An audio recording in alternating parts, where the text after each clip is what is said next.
Selamat siang. Apa kabar teman-teman?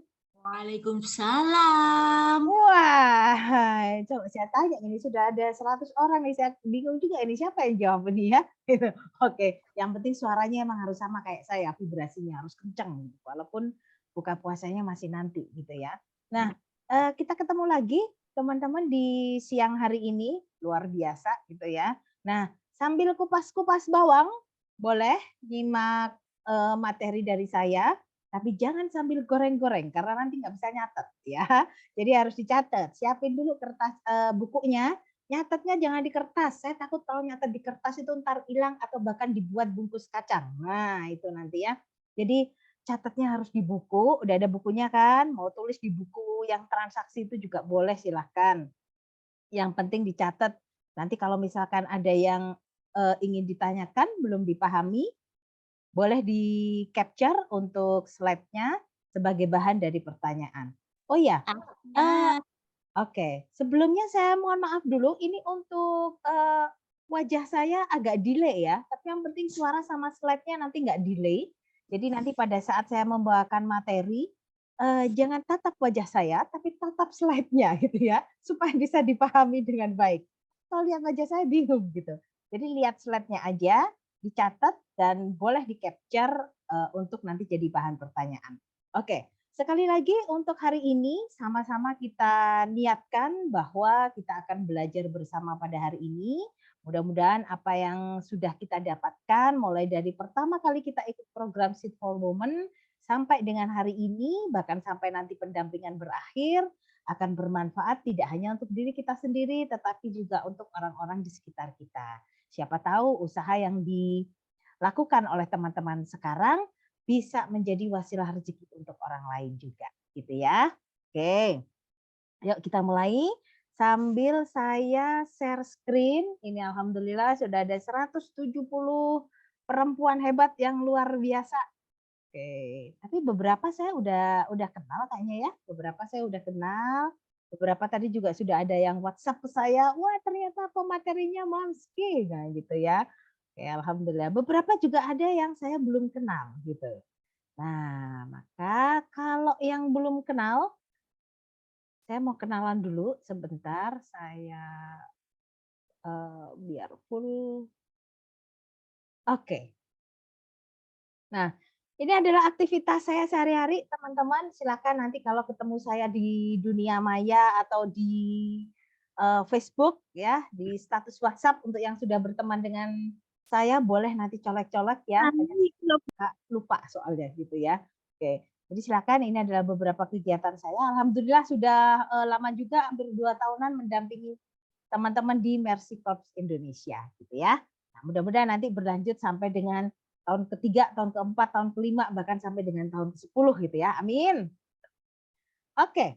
Nah, hari ini kita akan bahas tentang jurus tembus fulus untuk perempuan pengusaha ya. Nah, kenapa saya namakan jurus tembus fulus? Tahu fulus ya? Duit, duit. Nah, kalau mau lebaran tuh kan ini yang dicari nih gitu. Jurus tembus fulus perempuan pengusaha.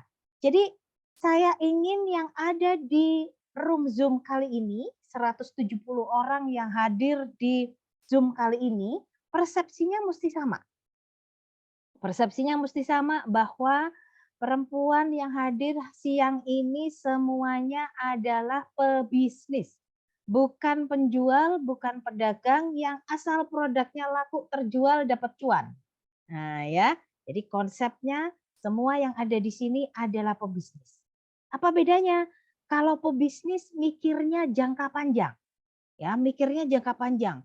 Harus mikirin cara masarin produknya gimana, cara komunikasi sama customernya nanti mesti gimana, cara ngatur duitnya juga bagaimana, cara nanti kelola tim karyawannya seperti apa. Saya dari punya omset hanya 5 juta, nanti bagaimana bisa capai omset 100 juta per bulan. Itu yang harus dipikirkan kalau pebisnis. Ya, mikirnya jangka panjang, mikirnya aset, bukan lagi omset. Nah, tapi kalau pedagang atau penjual, ya, yang dipikirkan baru omset. Ya, nggak apa-apa untuk saat ini. Yang penting persepsinya harus pebisnis dulu. Mau itu dari yang mau mulai usaha, baru mulai, sampai yang udah bertahun-tahun jalanin usaha, yang penting mindset-nya pebisnis dulu. Gitu ya. Jadi ingat bahwa yang hadir di sini 170 orang semuanya adalah business owner. Nah, ternyata teman-teman, untuk menjadi seorang business owner itu tidak gampang.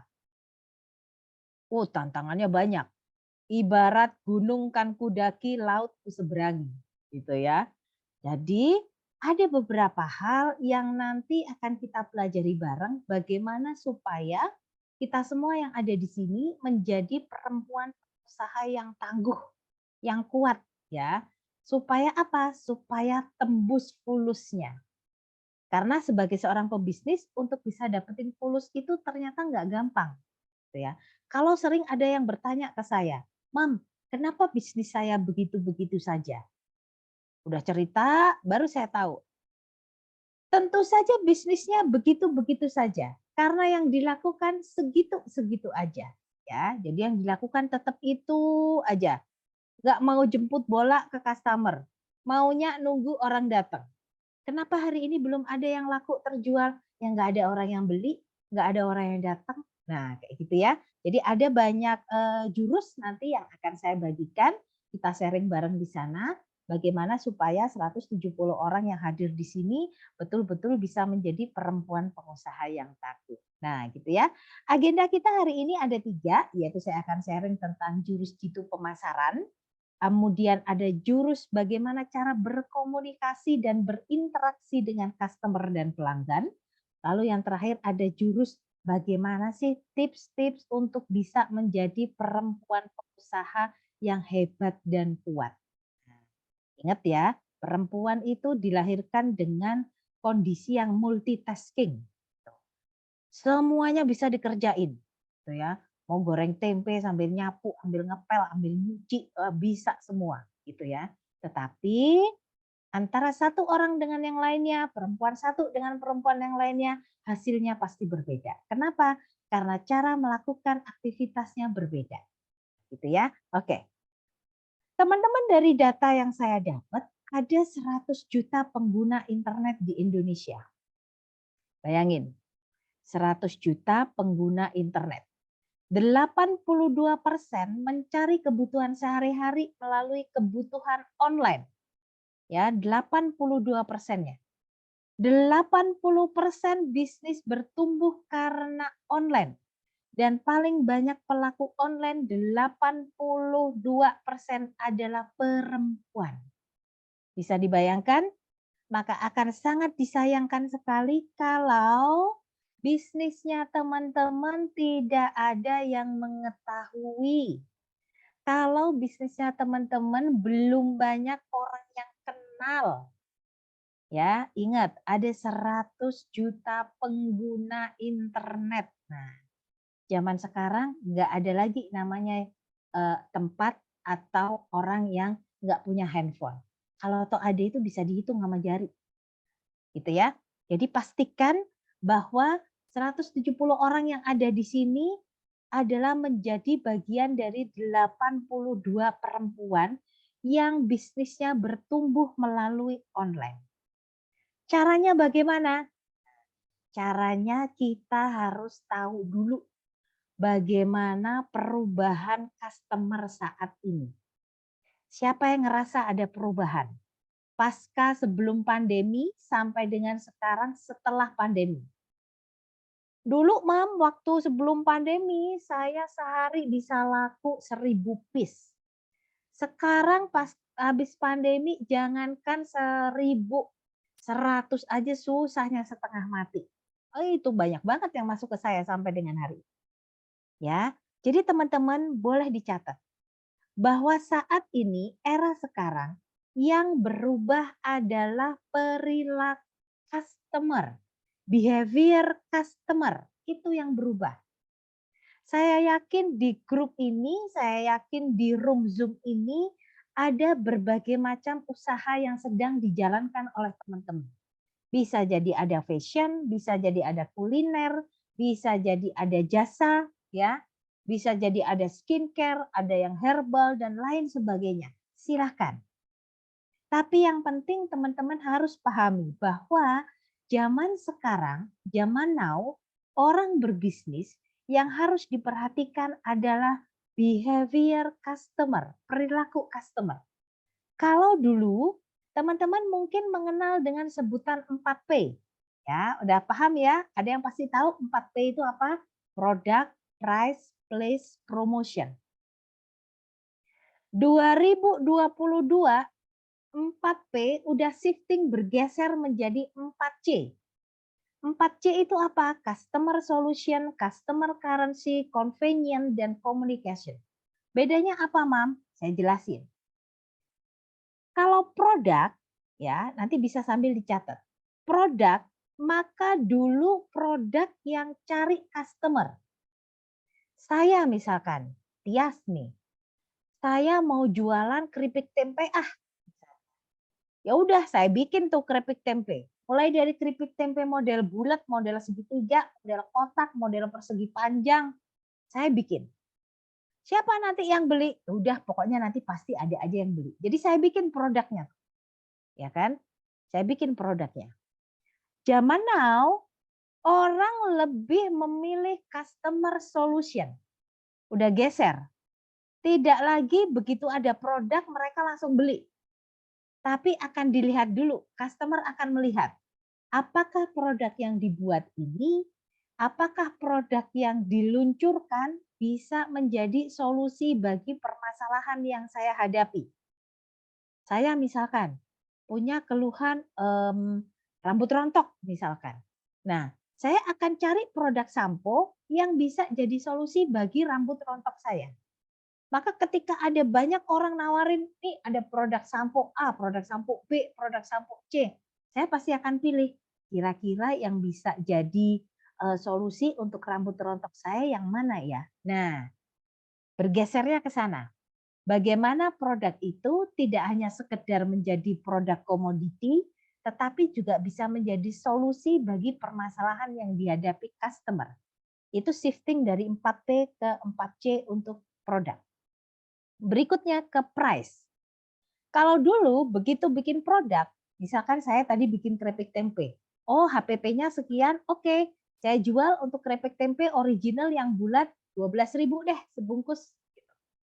Zaman sekarang orang akan berpikir, kalau saya beli keripik tempe 12.000 sebungkus, kira-kira worth it enggak? Kira-kira rasanya enak enggak?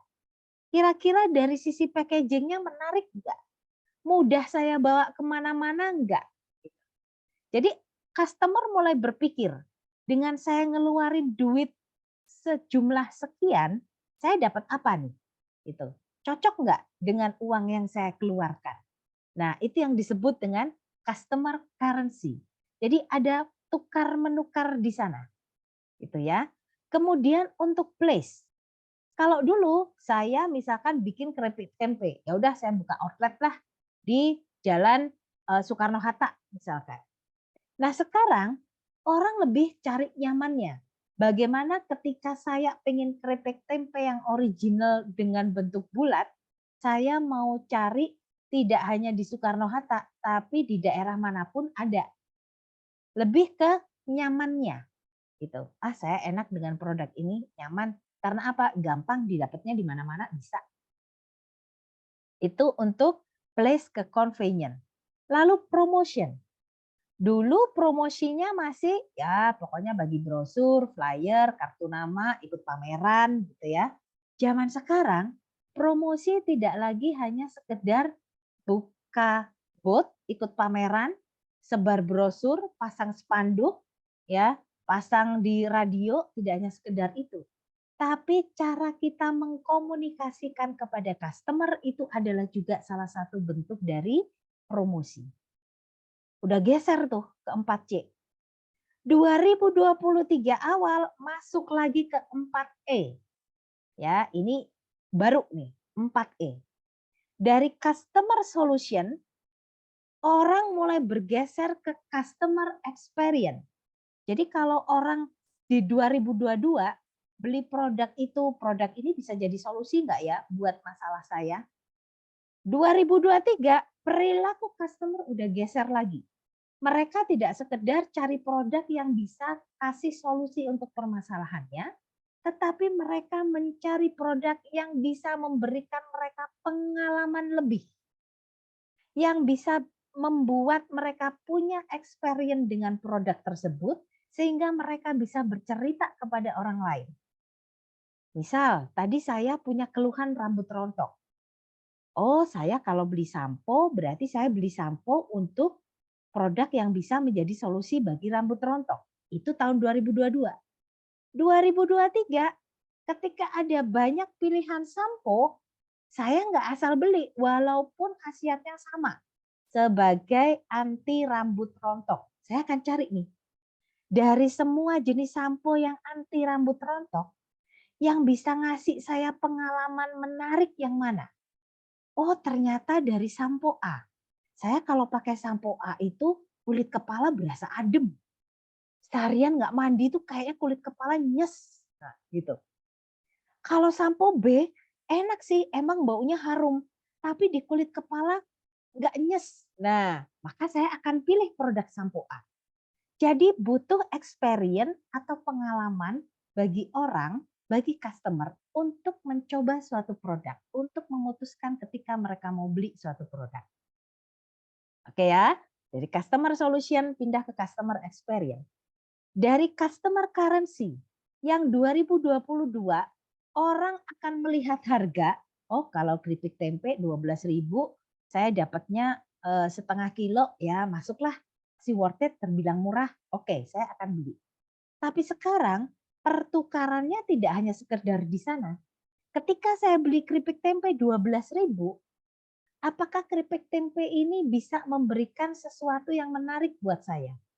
Oh, kira-kira kalau dari sisi packaging bisa tuh disimpan lagi gitu. Oh, ternyata cukup murah loh kalau 12.000 karena saya bisa pakainya setengah kilo bisa untuk 3 hari. Jadi proses tukar menukarnya tidak hanya sekedar dari sisi harga, tapi lebih kepada dari sisi apa yang saya dapat, benefit apa yang saya dapat. Gitu ya. Kemudian dari sisi kenyamanan, convenient. Kalau dulu place hanya cukup satu tempat, kemudian merambah ke beberapa tempat lain, di 2023 orang perilakunya berubah. Gimana dengan saya hanya buka smartphone, keripik tempe udah datang sendiri. Gimana dengan hanya saya sambil rebahan, saya buka handphone, saya pesan makanan, 15 menit kemudian makanannya udah nyampe di depan rumah. Everywhere. Ya, mau saya dimanapun, mau saya dalam kondisi apapun, saya pengen beli barang, tinggal buka smartphone, barangnya udah nyampe. Udah beda lagi 2023. Begitupun dari sisi komunikasi. Ya, kalau dulu komunikasi 2022, komunikasi hanya sebatas produk mana yang akan dipromosikan. Tapi 2023 udah geser. Komunikasi tidak hanya sekedar membicarakan tentang fitur produk, tetapi mengenai produk ini manfaatnya apa, benefitnya apa, siapa yang harus beli, kenapa orang harus beli produk saya. Kalau udah beli produk saya, apa experience yang udah saya rasakan? Itu yang dikomunikasikan. Itu ya teman-teman. Jadi kalau yang sekarang masih punya usaha dengan cara 4P, silakan mulai geser ke 4C dan 4E. Karena perilaku customer-nya sekarang udah nggak mau ribet. Contoh, kalau dulu kita mau beli, katakanlah beli minuman ke supermarket, ya kan? Kita bisa pilih banyak. Jarak antara produk yang kita jual dengan pembeli itu sebatas ketika kita berdiri di depan raknya produk kalau di supermarket, 30 cm lah jaraknya. Ya kan? Kita bisa lihat-lihat sambil pilih. Oh, minuman A, minuman B, minuman C. Kalau kita ke Indomaret, Alfamart, kita sebut minimarket ya. Nah, itu kan ada jarak antara kita dengan produknya. Kita bisa pilih-pilih. Zaman now, jaraknya tidak lagi 30 cm, teman-teman. Tapi jaraknya setipis kulit ari jempol kita. Bisa dipahami ya maksudnya? Ketika produknya teman-teman masuk di handphone, masuk ke timeline, entah itu lewat IG, lewat Facebook, lewat status WhatsApp, maka keputusan customer untuk membeli hanya tinggal sebatas kulit ari jempol. Ketika mereka swipe tanpa melakukan transaksi, maka dipastikan customer journey-nya berhenti. Udah, pasti nggak beli dia. Atau kalau nggak dia nanya-nanya dulu, baru seminggu kemudian ngechat lagi mau beli produk. Jadi pergeserannya udah luar biasa. Itu ya. Maka teman-teman harus mulai belajar memahami customer journey dan behavior customer. Perilaku customer-nya dipelajari dengan betul. Nah, kalau dulu ada AIDA, ya, attention, interest, desire, action. Orang lihat promo dulu, lalu kemudian dia tertarik berkunjung, lalu tanya-tanya atau kita kasih kontak ke mereka sebelum akhirnya mereka beli. Zaman now 2023 udah geser. Dari AIDA geser ke AISAS. Nah, geser ke AISAS. Kenapa? Bahwa untuk orang mau memutuskan membeli suatu produk, dia harus punya experience dulu. Belum tentu orang yang tertarik dengan produk kita itu beli, belum tentu. Ya, coba sekarang ini yang ada Mas Yogi deh, misal tadi udah tahu kan ya Mas Yogi ya. Coba tanya ke Mas Yogi atau tanya ke diri kita sendiri, ya. Ketika kita mau beli produk, ditawarin nih ada produk yang masuk atau kita pas lihat TikTok, ya. Kita lihat TikTok nih. Kita lihat TikTok, Mas Yogi lihat TikTok nih. Ketika ada produk yang muncul, ada produk minuman tuh. Langsung beli nggak Mas Yogi? Ada Biasanya minuman. biasanya lihat review dulu nih, baru beli. Ya kan? Lihat review dulu. Sama. Customer juga begitu, teman-teman. Jadi ada produk minuman nih masuk, dia mau beli, coba entar barangkali ada yang masuk lagi di timeline. Entar tanya temen kayaknya kemarin beli minuman 1 kerat rasanya gimana ya gitu. Itu bisa sampai 1 minggu. Sampai kemudian ketemu lagi dengan Mas Yogi, yang mana Mas Yogi ngasih rekomendasi. Bu Tias, kalau beli minuman merek aja, itu rasanya seger, dipastikan nampol kalau buat buka puasa bersama. Akhirnya saya beli bukan karena produknya, bukan karena harganya, tapi karena kompor dari Mas Yogi. Ih katanya teman saya nih enak banget minuman ini kalau buka puasa, gitu. Ya. Jadi saya belinya berdasarkan review dan rekomendasi orang lain. Maka PR teman-teman yang ada di sini adalah bagaimana produknya bisa direkomendasikan dan direview oleh customer dengan baik. PR-nya di sana nanti. Gimana keripik tempe saya ini bisa direkomendasikan oleh customer. Nah, gimana caranya supaya bisa direkomendasikan? Kita masuk ke sini, jurus jitu pemasarannya. Yang pertama, kenali dan pahami produk knowledge-nya. Ingat tidak ada yang lebih paham produk knowledge dari produk kita kecuali kita sendiri. Maka teman-teman harus pahami dengan betul produk knowledge-nya. Ya, kalau untuk kemarin nih, misalkan ada teman-teman di agen lembaga keuangan bergerak di bidang jasa gitu, ya harus paham produk-produknya apa aja. Produk-produk yang ada di lembaga keuangan itu apa aja. Itu harus dipahami dengan betul. Yang jualan kuliner misalkan, harus paham betul, saya ini jual makanan apa sih? Itu harus paham. Tidak cukup hanya sekedar kalau misal kita jual makanan, tidak cukup hanya sekedar, oh ini komposisinya seperti ini, ingredients-nya seperti ini, beratnya seperti ini, warnanya seperti ini, expired date-nya sampai tanggal sekian. Nggak cukup hanya seperti itu ternyata. Tapi produk knowledge bahwa kenapa sih kok saya harus beli keripik tempe? Kenapa saya harus beli keripik tempe merek Tias?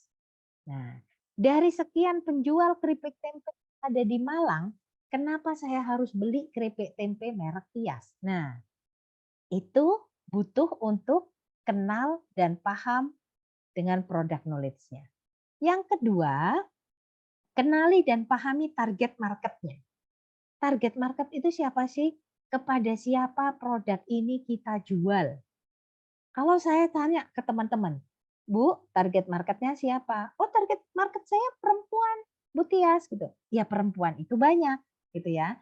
Perempuan yang sekolah, perempuan usia berapa sampai berapa, yang mereka tinggalnya di mana, pekerjaannya seperti apa, mereka dapat duit 1 bulan itu berapa, kalau belanja barang 1 bulan berapa, itu yang harus teman-teman ketahui, ya. Karena apa? Setiap produk ada jodohnya. Maka jangan heran kalau sampai dengan sekarang masih banyak yang bertanya ke saya, "Mam, saya sulit jual produk saya." Nah, kenapa? Yang sudah dilakukan apa? Ya sama, saya promo ke teman-teman, cuman katanya teman-teman produk saya terlalu mahal. Nah, bukan produknya yang terlalu mahal, belum ketemu sama jodohnya. Nah, jodohnya di mana? Target marketnya. Jadi kalau jual produk misalkan, oh kalau dirasa sama orang-orang kemahalan, berarti kayaknya target marketnya bukan yang ini nih. Target marketnya berarti yang middle up atau yang berbeda. Nah, itu yang harus dipahami oleh teman-teman, gitu ya. Kemudian yang ketiga, tentukan saluran distribusinya. Saluran distribusi itu apa? Promosinya mau lewat mana? Mau offline kah? Mau online kah?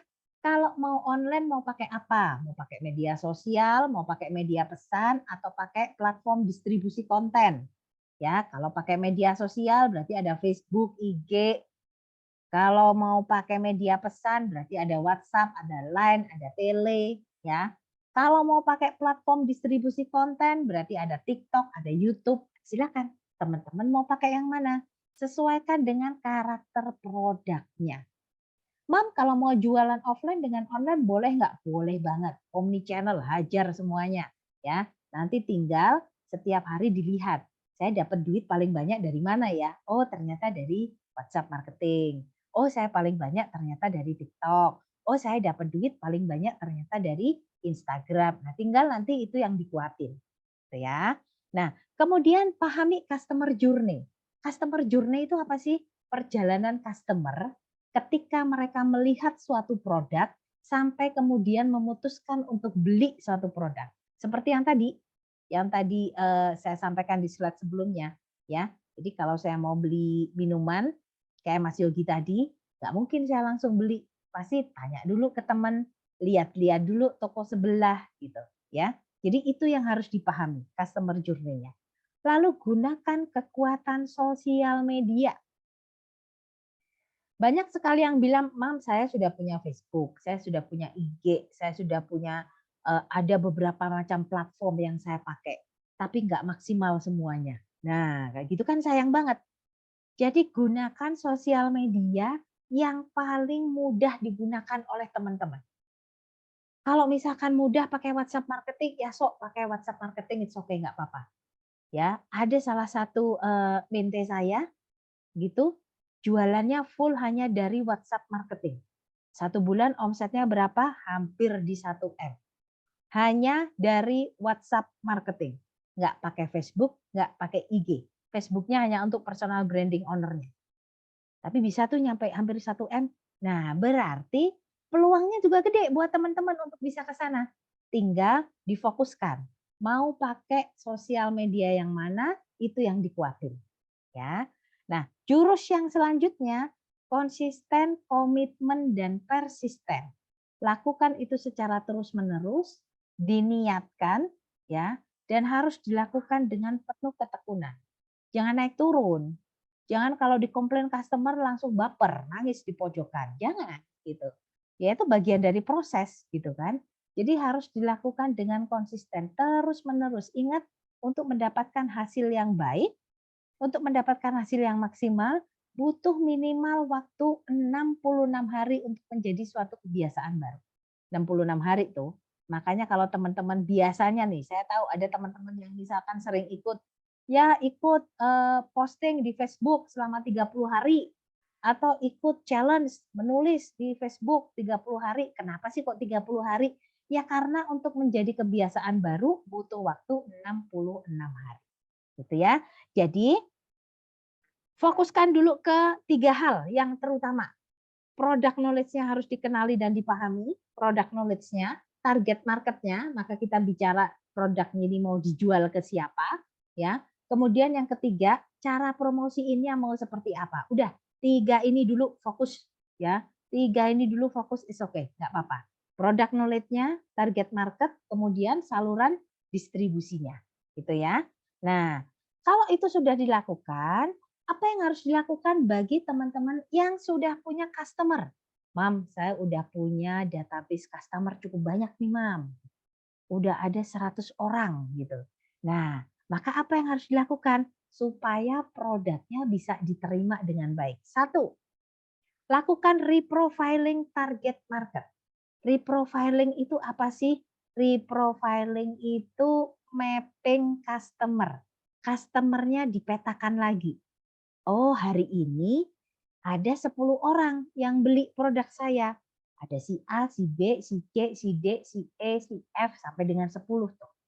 Nah, bagaimana caranya supaya dari 10 orang yang beli pada hari ini, teman-teman tahu nih orangnya siapa, umurnya berapa, tinggalnya di mana, statusnya apa, nama akun IG dan Facebooknya apa, kemudian pekerjaannya apa, hobinya apa. Nah, itu teman-teman harus tahu. Itu yang namanya reprofiling. Bagaimana supaya itu bisa kita ketahui? Satu, saya kasih tips. Sering-sering ngobrol dan bikin survei ke customer. Surveinya pakai apa? Pakai WhatsApp boleh, pakai Google Form boleh, pakai giveaway di Instagram boleh, silahkan. Tapi banyakin ngobrol dengan customer. Kenapa reprofiling ini penting? Ketika kita tahu siapa sih orang yang sering beli produknya saya nih. Nah, maka teman-teman akan gampang cari customer baru.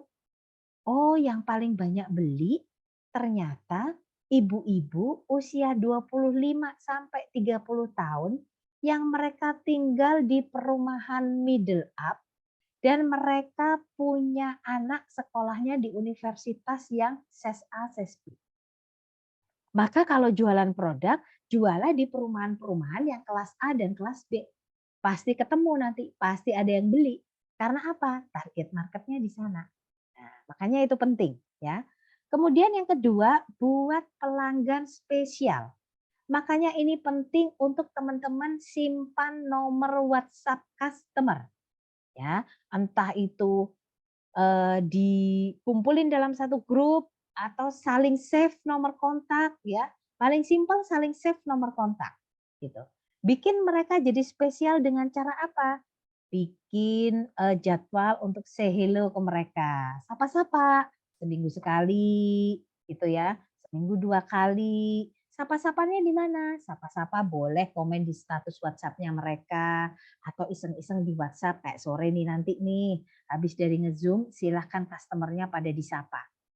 Selamat sore Ibu. Masya Allah, bau tempenya sampai ke rumah saya loh. Udah siap masak apa sore ini? Gimana kabarnya Ibu, sehat? Itu bisa sebagai pembuka obrolan dengan customer. Coba deh, nanti kalau digituin customer-nya, mereka akan berasa spesial. Saya itu suka banget loh sama Bu Susi itu.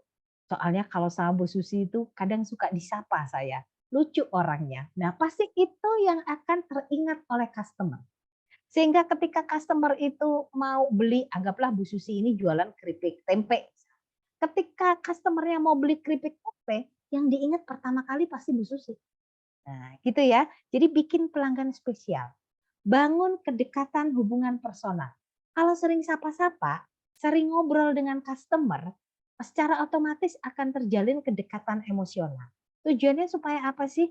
Kalau customer itu butuh produk, produknya kebetulan kita jual, maka yang diingat pertama kali adalah kita. Itu pasti, ya. Nah, nanti sambil dibarengi dengan pelayanan customer service yang bagus, pengelolaan database yang keren.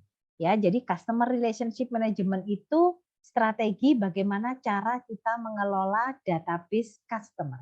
Jadi kalau sudah dikumpulin tuh nama customernya, jangan dianggurin, ya, di save nomornya, disapa seminggu sekali, di say hello, ngobrol yang receh-receh aja nggak apa-apa. Jangan tiba-tiba langsung dijualin produk atau tiba-tiba di-blast ditawarin produk.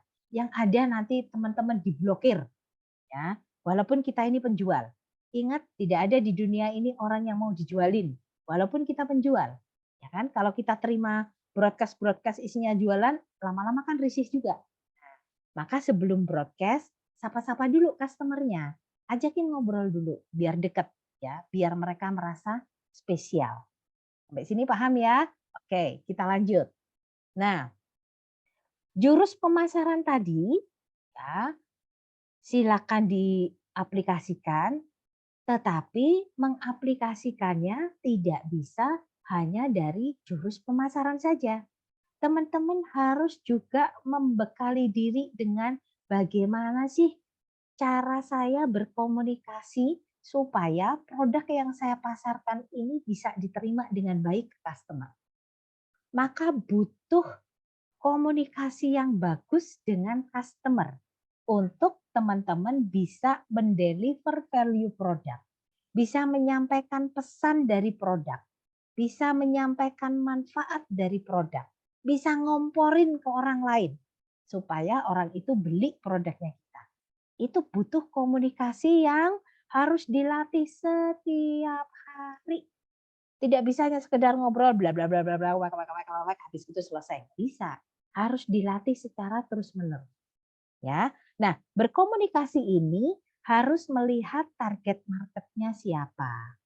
Kalau target marketnya misal ada di karakter masyarakat yang ses A, ses B gitu ya, yang middle up, maka pakai bahasa-bahasa yang agak elit dikit boleh ya, harus paham product knowledge-nya.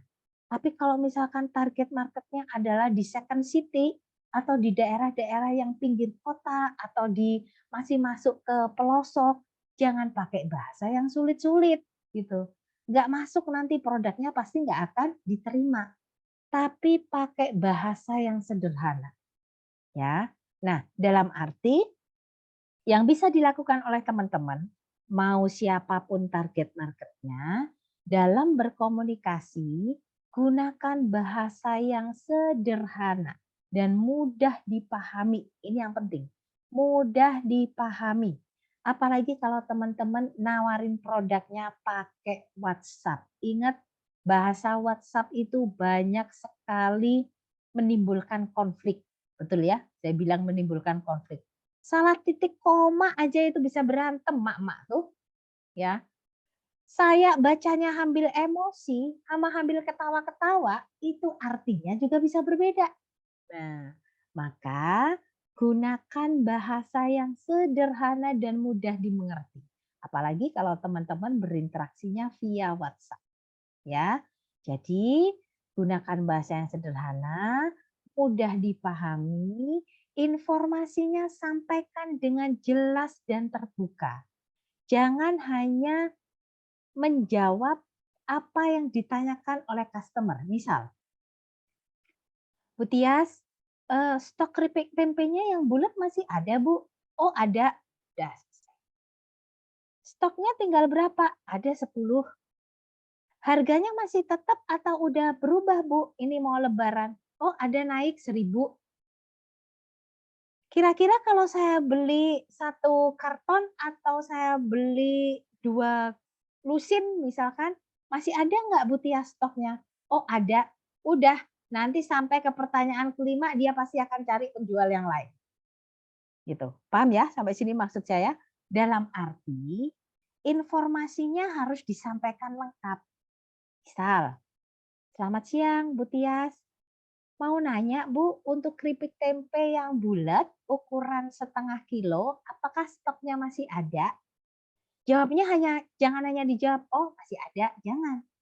"Oh selamat siang Ibu Susi," misal, "Selamat siang Ibu Susi. Kebetulan untuk stok keripik tempe bulat yang 1/2 kilo tinggal 5 piece Ibu. Tapi ini ada yang bentuk kotak, rasanya nggak jauh beda. Harganya juga sama dan stoknya juga masih cukup banyak. Kira-kira Bu Susi butuh berapa piece? Nanti biar bisa langsung diproses oleh anak-anak." Nah, kan langsung informasinya itu jelas. Nggak tiktokan, nanya, jawab, nanya, jawab, nanya, jawab. Yang ada orangnya jadi ini kok saya capek ya, nanya terus jawabnya cuma begini-begini doang. Nah, akhirnya dia beli ke penjual yang lain. Tapi sampaikan dengan jelas dan terbuka. Nah, ada satu tips. Kalau teman-teman menjelaskan produk knowledge melalui WhatsApp, jangan jawab enter, jawab enter, jawab enter, jangan. Ya, tapi jelaskan informasi itu dalam satu paragraf utuh. Baru kemudian di enter. Kan kadang ada ya yang balas WhatsApp itu ada enter, 15 piece enter, tinggal 10 biji enter. Nah, jangan main di enternya. Itu etika berkomunikasi lewat WhatsApp kalau untuk pebisnis. Jadi dalam bentuk satu paragraf, baru kemudian setelah informasi itu disampaikan dengan utuh, baru di enter. Sehingga yang baca itu juga enak. Nggak pusing dia, enter, enter, enter. Gitu ya. Jadi silakan dalam bentuk satu paragraf panjang ya, dalam satu paragraf yang utuh gitu. Jadi informasinya disampaikan dengan jelas, pakai bahasa yang sederhana dan mudah dipahami. Ini contohnya ya. Saya kasih contoh, ada penggunaan bahasa yang bermakna negatif dan bermakna positif. Bagi penjual, tidak boleh mengeluarkan kata-kata tidak bisa atau tidak boleh. Itu tidak disarankan dan sangat tidak dianjurkan. Karena apa? Customer itu nggak mau tahu kita sebagai yang punya produk bisa apa enggak nyiapin stoknya, boleh apa enggak, mereka nggak mau tahu. Yang mereka tahu adalah saya ini customer, saya punya duit mau beli produknya. Itu yang mereka tahu. Maka udah menjadi resiko bagi pebisnis owner. Bisa nggak bisa dijawabnya harus bisa. Mau itu nanti, ternyata kok dia orderannya banyak ya seperti ini. Nah itu tinggal dipikirkan nanti, tergantung edukasinya. Tapi di awal jangan dulu terburu-buru bilang tidak bisa. Gitu. Kalau toh memang tidak bisa, kayak tadi saya kasih contoh keripik tempe, misalkan stoknya ternyata tinggal 5 piece, silakan dikomunikasikan dengan bahasa yang positif dan kasih solusi. Mohon maaf Ibu, untuk keripik tempe yang bentuk bulat, saat ini stoknya tinggal 5 piece. Nah, ada yang keripik tempe bentuk kotak, stoknya masih cukup banyak Ibu. Kira-kira Ibu kebutuhannya ada berapa supaya bisa kami bantu untuk segera disiapkan. Nah, itu kasih solusi kan ya? Nah, kasih solusi. Kemudian yang kedua, jangan terkesan menuduh. Gitu. Jangan terkesan menuduh. Gitu. Kemudian harus jadi pendengar yang baik. Kalau ada customer nih nanya aja, kepo nih, ya kepo sama produknya kita. WhatsApp panjang gitu, dengerin aja dulu, jangan dipotong. Atau dia telepon atau datang ke outlet, dengerin aja dulu. Nanti kalau udah panjang lebar, baru boleh ditanya. Jadi Ibu kira-kira butuh produk yang seperti apa? Biar bisa saya siapkan. Nah, langsung ditanya begitu ya. Jangan tiba-tiba langsung dipotong atau malah mungkin karyawannya jawabnya dengan jengkel. Karena di orang hanya aja beli nggak ya nanti ya. Nah, udah jengkel duluan. Nah, itu juga jangan. Ya, jangan juga mendominasi pembicaraan. Dengerin aja.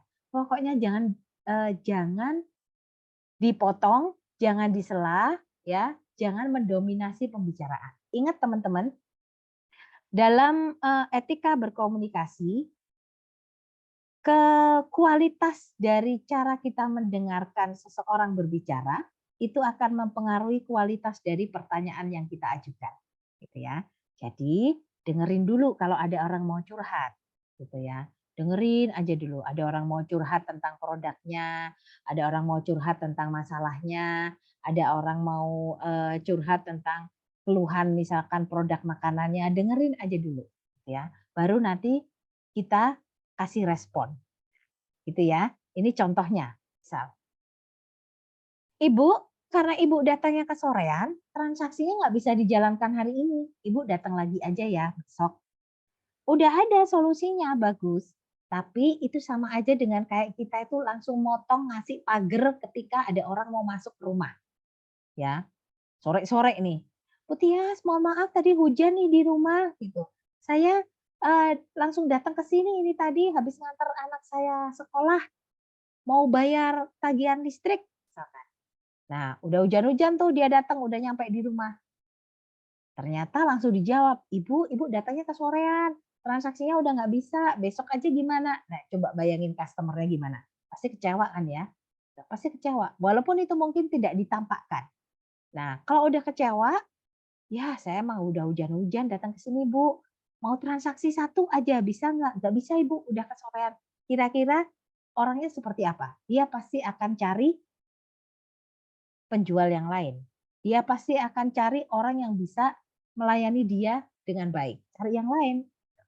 Tapi beda ketika teman-teman menyampaikannya, "Ibu, saya tuh sebetulnya pengen loh bantu untuk bisa transaksi, tapi ngapunten banget, jam pelayanannya sudah tutup Ibu. Jadi dari pusat sudah tidak bisa masuk kalau mau di-input sekarang.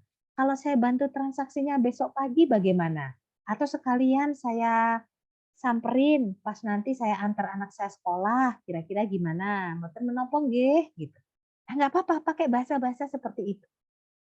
Gitu ya. Jadi kita ngasih solusi juga ke mereka, supaya oke mereka kecewa, tapi mereka mau nunggu, mau reschedule, mau besok transaksinya. Karena apa? Cara kita merespon juga proaktif. Nah, itu ya. Ada lagi contoh misalkan, saya pesen kue nih. Nah, ya, saya pesen kue. Saya nanya, "Kok saya pesen kue lewat WhatsApp nggak ada responnya?" Saya nanya tuh ke customer service-nya. Nah, dijawab sama customer service-nya atau mungkin dari timnya teman-teman ada yang menjawab, "Ibu, customer service yang terima orderan Ibu kemarin nggak masuk. Jadi saya nggak tahu nih orderannya apa aja. Besok ya Ibu nunggu teman saya masuk. Kalau sekarang nggak bisa diproses karena catatannya masih kebawa sama teman yang lagi nggak masuk." Gitu. Pernah nggak kejadian begitu? Pernah, saya pernah ngalamin, gitu ya. Ada salah satu mente saya, karyawannya jawabnya begitu. Nah, akhirnya karyawannya nggak jadi order. Sorry, customer-nya nggak jadi order, ya. Tapi akan beda cerita kalau timnya itu diedukasi, ya. Cara jawabnya diganti. Karena apa? Customer nggak mau tahu apakah yang terima itu orangnya lagi masuk kerja kek, sakit kek, lagi libur atau lagi ngapain. Yang customer tahu adalah saya kemarin udah telepon mau pesen kue ya, ordernya sekian, nominalnya sekian, mau saya ambil besok pagi. Udah taunya itu. Tapi beda kalau misalkan teman-teman menyampaikan ketika orangnya bertanya, "Mbak mau cross check orderan saya yang kemarin udah masuk belum ya? Kira-kira bisa saya ambil kapan besok?" Jawabnya diganti yang bagus, diganti yang bermakna positif. "Terima kasih Ibu atas kepercayaannya memesan hantaran kue di tempat kami. Mohon maaf hari ini customer service-nya sedang tidak bertugas. Saya bantu untuk konfirmasi orderannya ke bagian produksi nggih, supaya bisa diproses sesegera mungkin." Nah, setelah dijawab seperti ini, mau nanti teman-teman kalang kabut nyari, "Siapa nih kemarin yang terima orderan dari Bu Tias?" Nah, itu silahkan. Gitu ya. Kan customer nggak mau tahu itu. Tetapi kesan yang kita timbulkan kepada customer, kesannya positif, kesannya bagus. Supaya apa? Ya dia pasti akan repeat lagi. Pasti beli lagi produknya. Ya, pasti akan merekomendasikan produk itu. Karena apa? Servisnya sudah excellent. Nah, sampai sini bisa dipahami ya. Di-capture boleh teman-teman. Silakan kalau mau di-capture ya. Kemudian jurus komunikasi yang kedua, bangun kedekatan personal. Di dunia pemasaran, di dunia komunikasi, di dunia bisnis, membangun kedekatan dengan personal itu menjadi poin plus dan nomor satu. Ingat, kemarin ketika di pendampingan 1 sampai pendampingan 3 masih banyak, pertanyaan dari teman-teman atau kendala yang dihadapi oleh teman-teman seputar, "Bu Tias, bagaimana supaya orang percaya dengan kita?" Itu masih banyak banget sampai dengan pendampingan ketiga kemarin di Sit for Women. Nah, orang tidak akan beli produk kita kalau mereka tidak percaya. Nggak percaya dengan penjualnya siapa, track record-nya bagaimana, kualitas produknya seperti apa, ya pasti nggak akan beli karena mereka nggak percaya. Nah, bagaimana supaya mereka bisa percaya? Bangun kedekatan personalnya. Caranya bangun kedekatan personal bagaimana? Tadi yang udah saya bilang, sapa-sapa tiap hari, say hello, database-nya harus disimpan, saling save kontak gitu ya. Supaya apa? supaya terjalin emosional benefit. Jangan menciptakan customer yang transaksional, tapi ciptakan customer yang emosional. Bedanya apa, Bu Tias? Silakan dicatat. Customer transaksional hanya akan beli produk berdasarkan harga yang paling murah yang akan dipilih. Ketika ada produsen lain menawarkan produk yang sama dengan harga yang lebih murah, dia pasti akan langsung pindah. Karena yang dilihat adalah harga. Itu adalah customer yang transaksional. Tapi kalau customer yang emosional, mau itu harganya lebih tinggi dibanding yang lain, tapi karena sudah ada kedekatan emosional, sudah tahu value dan manfaat produknya seperti apa, mau ke ujung dunia pasti dikejar tuh produk. Pasti akan dibeli. Pasti customer akan berpikir, kayaknya sebelah kemarin muncul deh produknya lebih ada produk baru lebih murah. Ah, tapi saya pakai yang produk B aja deh, saya udah biasa pakai ini, lebih mahal nggak apa-apa, tapi kualitasnya udah oke, nggak diragukan lagi. Pasti akan jawab begitu. Kalau sudah ada kedekatan emosional. Maka satu saran saya, jangan ciptakan customer yang transaksional. Karena satu-satunya alasan untuk mereka beli adalah harga yang paling murah. Tidak lagi melihat kualitas produk atau value atau benefit dari produk. Nah, bagaimana caranya supaya bisa menciptakan customer yang punya benefit emosional? Satu, catat dan pahami data pembeli. Jadi mulai dari nanti sore nih, kalau teman-teman ada yang ikut pameran atau ada yang buka basar untuk takjil ya, sore kan kalau puasa biasanya banyak tuh yang jualan takjil. Nah, kalau teman-teman ikutan jualan, catat dan pahami data pembeli. Setiap orang yang beli, tanyain nomor WhatsApp-nya gitu. Nggak apa-apa. Nanti disampaikannya, "Bu, izin boleh minta nomor WhatsApp-nya? Nanti kalau ada promo atau ada info bisa saya sampaikan melalui WhatsApp gitu, berkenan atau tidak." Disampaikan saja, apalagi kalau kita sudah hafal, "Ini ibu ini kayaknya tiap hari, hampir tiap hari beli." Nah, itu dicatat gitu ya. Nanti disapa-sapa gitu. Nah, maka mau seperti apapun bisnisnya, luangkan waktu dalam satu hari, sejam aja untuk mencatat dan melihat siapa sih customer yang beli produk saya di hari ini. Ingat, kita ini dianugerahi waktu yang sama 24 jam. Ya, kan nggak ada tuh yang dapat 25 jam, 26 jam, 3 jam kan nggak ada. Semua sama 24 jam. Tapi kenapa hasil antara satu dengan yang lain berbeda? Karena cara menghabiskan 24 jamnya beda. Saya nggak minta teman-teman untuk pokoknya harus dicatat tuh tiap hari jam 3 sore. Enggak, terserah silakan aja. Dari 24 jam itu longgarnya di jam berapa? Pokoknya sejam aja, nggak usah lama-lama, sejam aja. Fokus ngerekap data penjualan, ngisi buku transaksi ya. Kemarin ada beberapa yang udah dapat buku transaksi ya. Ngisi buku transaksi, di customer saya paling banyak siapa, saya dapat duitnya berapa hari ini, sejam aja sehari itu disiapkan, terserah mau di jam berapa. Ya. Kemudian yang kedua, untuk bisa bangun kedekatan emosional, bikin mereka percaya kepada Anda. Caranya supaya percaya bagaimana? Sajikan produk yang memang berkualitas dan punya benefit. Sampaikan manfaat produk, jangan produknya, tapi manfaat dari produknya. Gitu ya. Lalu proaktif, jangan reaktif. Bedanya apa? Kalau proaktif itu kita merespon suatu permasalahan sudah dengan solusinya. Tapi kalau reaktif, wah begitu ada yang komplain langsung kita emosinya naik. Begitu ada yang kepo, nanya aja beli kagak, kita langsung emosi. Nah itu reaktif. Ya, jadi harus proaktif. Kemudian sering komunikasi dengan pembeli. Coba dari beberapa slide yang tadi saya sampaikan, pasti ada poin ngobrol sama customer, komunikasi sama customer. Itu harus sering dilakukan. Silakan, mau pakai Google Form boleh, mau telepon juga boleh, silakan. Yang paling simpel gunakan media sosial yang dipunya teman-teman. Yang nggak punya media sosial pakai WhatsApp juga silahkan ya. Jadi sering-sering komunikasi dengan customer, apalagi untuk mereka yang sudah masuk di database. Oke ya, caranya gimana? Say hello, bikin jadwal. Kalau hari ini misalkan teman-teman, punya database customer katakanlah 100 orang, ya 100 itu tinggal dibagi aja ke 6 hari kerja. 100 dibagi ke Senin, Selasa, Rabu, Kamis, Jumat, Sabtu. Katakanlah 1 hari berarti saya harus sapa-sapa, 8 8 orang misalkan ya, atau 10 orang atau 12 orang. Ya sehari sapa-sapa aja 12 orang tuh, gitu. Kan nggak lama, paling nyapa-nyapa cuman semenit, 2 menit, tuh kan. 12 orang disapa. Nanti minggu depan sapa lagi gitu. Jadi rutin gitu. Supaya apa?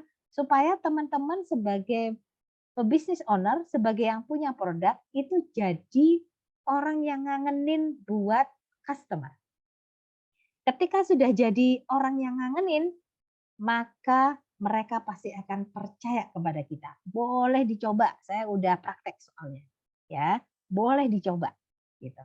Jadi silakan buat mereka atau buat teman-teman jadi sesuatu yang ngangenin buat customer.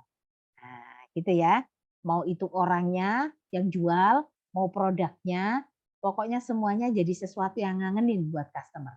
Sehingga ketika teman-teman nggak sapa-sapa, mereka akan begini, kok tumben ya? Biasanya Bu Tias tuh seminggu sekali pasti si hello loh. Ini udah sebulan kok nggak ada kabar ya. Walaupun mereka nggak bilang gitu. Tapi itu sudah jadi sesuatu yang ngangenin buat mereka. Gitu ya. Oke. Kenapa trust itu penting atau kepercayaan itu penting? Ingat perjalanan customer untuk memutuskan beli suatu produk bahwa ada bonding yang diperlukan untuk mereka memutuskan beli suatu produk ya. Butuh kedekatan. Bonding itu ada kedekatan, kedekatan emosional. Nah, maka penting bagi teman-teman kalau datanya sudah kepegang, udah sering ngobrol, udah sering diajak komunikasi, rutin diajak komunikasi, kan karakternya pasti paham satu dengan yang lain. Oh, kalau Bu Tias nih karakternya begini, jadi kalau ngobrol sama Bu Tias mah bisa begini, begini, begini. Oh, kalau sama Bu Atia tuh ngobrolnya mesti begini, karena Bu Atia karakternya begini, begini. Oh, kalau sama Mas Yogi ngobrolnya harus begini, karena Mas Yogi itu orangnya begini begini begini. Nah, kayak gitu. Sehingga kita akan tahu, oh kalau ngobrol sama si A mesti begini nih, ngobrol sama B mesti begini, ngobrol sama C mesti begini. Ibarat sama anak nih Bu, ya kan? Kalau ngobrol sama anak kan nggak bisa sama-sama. Punya anak 3 misalkan, ayo si A, si B, si C, Ana, Ani, Ane, Ibu mau ngobrol bareng bertiga gitu. Ya nggak mungkin, pasti satu-satu. Si Ana itu harus ngobrolnya dari harus jejeran duduknya di telinga sebelah kiri. Oh, kalau si Ana ngobrolnya harus sambil dengerin musik di mobil ketika mau sekolah. Oh, kalau si Ana ngobrolnya pas dia lagi nyantai, baru bangun tidur diajak ngobrol, nah, pasti beda-beda. Sama dengan customer pun begitu, ya. Jadi tujuannya adalah apa? Supaya kita lebih kenal dan paham dengan karakter peserta. Nah, sesekali kasih perhatian dan apresiasi kecil. Contoh misal, Bu Susi ini kalau saya lihat sebulan ini order ke saya udah 5 kali loh, Masya Allah. Terima kasih loh Bu, saya doakan rezekinya banyak, lancar. Jadi nanti ordernya ke saya nggak cuma 5 kali ya Bu, bisa 10 kali ya Bu Susi ya. Nah, itu salah satu bentuk pujian gitu. Ingat teman-teman, secara psikologis perempuan itu suka dipuji, bener apa bener ya? Yang nggak suka dipuji angkat tangan, coba saya pengen tahu ya. Pasti pengen dipuji, walaupun itu cuma cie cie, kasih tepuk tangan dong. Kayaknya hari ini kelihatan agak glowing ini ibu. Wah itu udah seneng, udah berbunga-bunga, udah banyak burung, banyak bintang gitu di kepala gitu kan. Nah itu perempuan gitu ya. Nah, jadi kasih perhatian dan apresiasi, walaupun hal yang sekecil. Si emot yang lucu-lucu gitu pasti senang tuh ibu, gitu ya. Nah, yang penting jangan terkesan terlalu lebay, itu juga harus diperhatikan. Jadi sederhana, mudah dipahami, menarik, kasih apresiasi, gitu ya. Dan yang penting jangan baperan. Business owner nggak boleh baper, gitu ya. Business owner itu harus tangguh pokoknya. ya harus tangguh. Ibarat jatuh 10 kali, bangunnya harus 11 kali. Harus punya stok nyawa pokoknya. Nyawanya ada 9 harus punya stok 10 satu. Buat apa? Buat jaga-jaga kalau misalkan lagi jatuh. Nah, itu ya. Jadi nggak boleh baper. Mau ditolak sama customer, mau itu dinyinyirin, mau dijulitin misalkan, boleh nggak apa-apa. Itu adalah resiko menjadi business owner. Tetapi ingat, dari situlah kita akan menjadi besar. Dari situ akan ada banyak pembelajaran yang didapat oleh para business owner. Jadi gitu ya. Oke.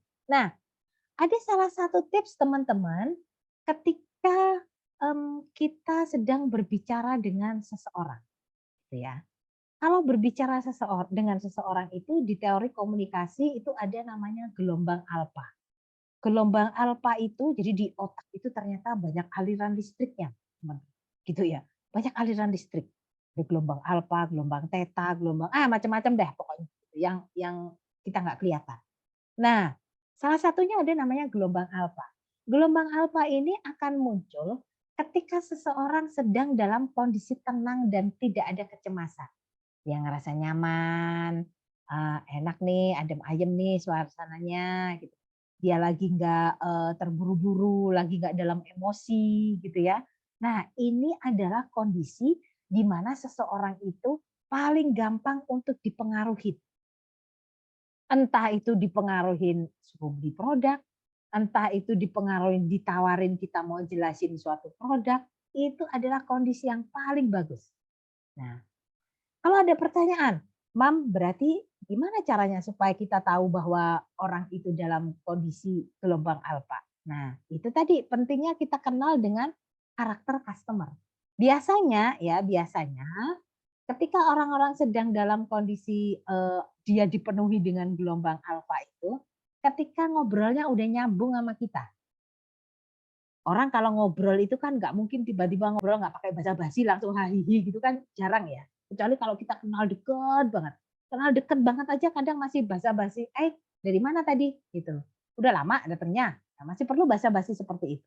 Nah, kalau obrolan itu udah ngalir, dia udah kelihatan nyaman dan rileks, bisa jadi di situlah gelombang alfa itu terjadi. Teman-teman bisa masuk di situ. Biasanya sependek pengalaman saya, kalau kita terbiasa ngobrol dan berkomunikasi dengan orang, ketika lawan bicara kita berada dalam gelombang alfa, itu secara feeling kita biasanya dapat. Biasanya secara feeling. Kalau kita sudah terlatih untuk berbicara dan ngobrol dengan beragam karakter orang. Dan itu butuh jam terbang, teman-teman. Ya, butuh jam terbang gitu. Tapi feel-nya pasti akan dapat di sana gitu ya. Nah, boleh dicoba. Kalau yang mau mempelajari lebih lanjut tentang gelombang alfa, boleh googling aja. Nah, gitu ya. Maka tipsnya bagaimana? Ini berguna juga untuk teman-teman yang suka baper kalau ngadepin komplain, ya. Kalau ngadepin komplain, satu, kalau teman-teman, ngadepin komplain dari customer atau dari nasabah atau dari pelanggan, jadi pendengar yang baik dulu, ya. Jangan bicara terburu-buru. Suasananya dibikin yang enak, yang nyantai dulu, ya. Fokus sama solusi, gitu ya. Fokus sama solusi, gitu. Jadi jangan terburu-buru, gitu. Dengerin aja dulu, kemudian sampaikan informasinya dengan jelas dan terbuka. Ini masuk ke poin 3, ya. Sampaikan dengan jelas dan terbuka, gitu. Kenapa harus jelas dan terbuka? Supaya lawan bicara kita paham, ya, supaya lawan bicara kita itu paham. Salah satu cara atau jenis komunikasi yang bisa dipakai, ya, untuk menghindari komplain, untuk meminimalisir komplain, dalam teori komunikasi ada yang namanya komunikasi sandwich. Ibu tahu sandwich ya? Teman-teman tahu sandwich kan ya? Sandwich itu kan roti, habis itu ada sosis, ada selai, ada keju mungkin, ditutup lagi pakai roti. Jadi sosis, keju, telur, sayur itu kejepit tuh di tengah-tengah, gitu ya. Nah, maka yang dijepit di tengah-tengah itu apa? Permasalahannya yang dijepit di tengah, gitu. Permasalahannya yang dijepit di tengah. Supaya apa? Supaya lawan bicara kita itu nggak fokus di sana, karena dia kejepit. Maka memulainya bisa, eee, coba lihat contoh yang ada di slide. "Halo Bu Ani, makasih ya Ibu mau belanja ke tempat saya di hujan-hujan kayak gini. Wah Ibu mau bayar listrik sekalian atau mau bayar PBB aja Bu?" Nah, itu prolognya, itu rotinya tuh, rotinya yang paling bawah, gitu. Habis gitu nanti di tengah-tengah dimasukin, "Tapi mohon maaf Bu, maaf nggih, ini tadi ada kendala teknis, hujan Bu, sinyalnya naik turun tumben-tumben ini, biasanya nggak pernah loh seperti ini. Jadi kalau hari ini belum bisa bayar listrik, mboten menapa nggih, nggak apa-apa. Kalau besok sekalian saya mampir ke tempatnya Ibu untuk saya ambil, bisa nggak Ibu sekalian ya?" Gitu, "Nggak apa-apa, besok masih belum telat kok, masih ada waktu 2 hari lagi." Kasih solusi juga, itu roti yang atas. Gitu ya. Jadi orang akan tidak fokus kepada masalahnya, tapi fokus kepada solusinya. "Oh iya ya, hujan memang tadi sinyalnya naik turun, saya juga sinyal hilang-hilangan. Ya udah besok deh nggak apa-apa." Nah, bisa jadi jawabnya akan seperti itu. Tapi beda cerita kalau teman-teman langsung menyampaikan gitu. Udah hujan-hujan datang, "Aduh Bu, belum masuk juga, belum lepas jas hujan. Bu, ngapunten, ada kendala teknis, sinyalnya mboten saged ini tadi, soalnya hujan, sinyalnya ilang. Mboten saged bayar listrik sekarang, Bu, kalau besok aja gimana?" Pasti beda cerita, gitu ya. Jadi ada yang namanya teori komunikasi sandwich. Kasih dulu, sapa-sapa dulu ya, biar kondisi orangnya itu netral, habis gitu sampaikan permasalahannya, baru ditutup dengan kasih solusi. Nah, gitu ya. Yang penting kasih solusinya. Maka ini yang disebut proaktif, bukan reaktif. Gitu ya. Oke.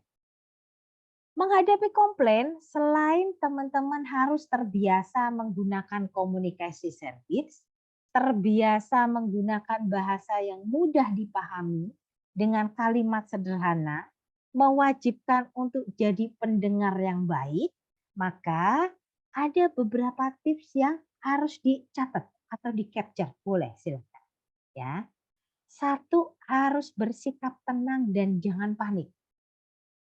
Kalau orang Jawa bilang, "Wah, aja nggupui," gitu ya. Ada orang komplain malah nggupui. Nah, gitu jangan gitu. Atau malah kemerungsung, nah gitu bahasanya. Jangan. Nah, supaya bisa tenang dan bisa nggak panik, jadi pendengar yang baik. Dengerin aja dulu.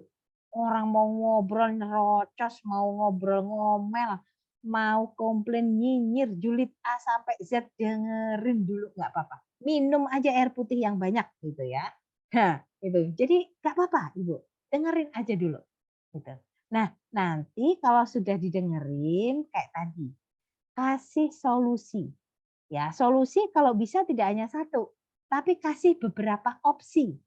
Mau itu 2 atau 3 boleh. Sehingga mereka bisa pilih, customer yang komplain itu bisa pilih mau opsi yang mana sesuai dengan kondisinya saat itu.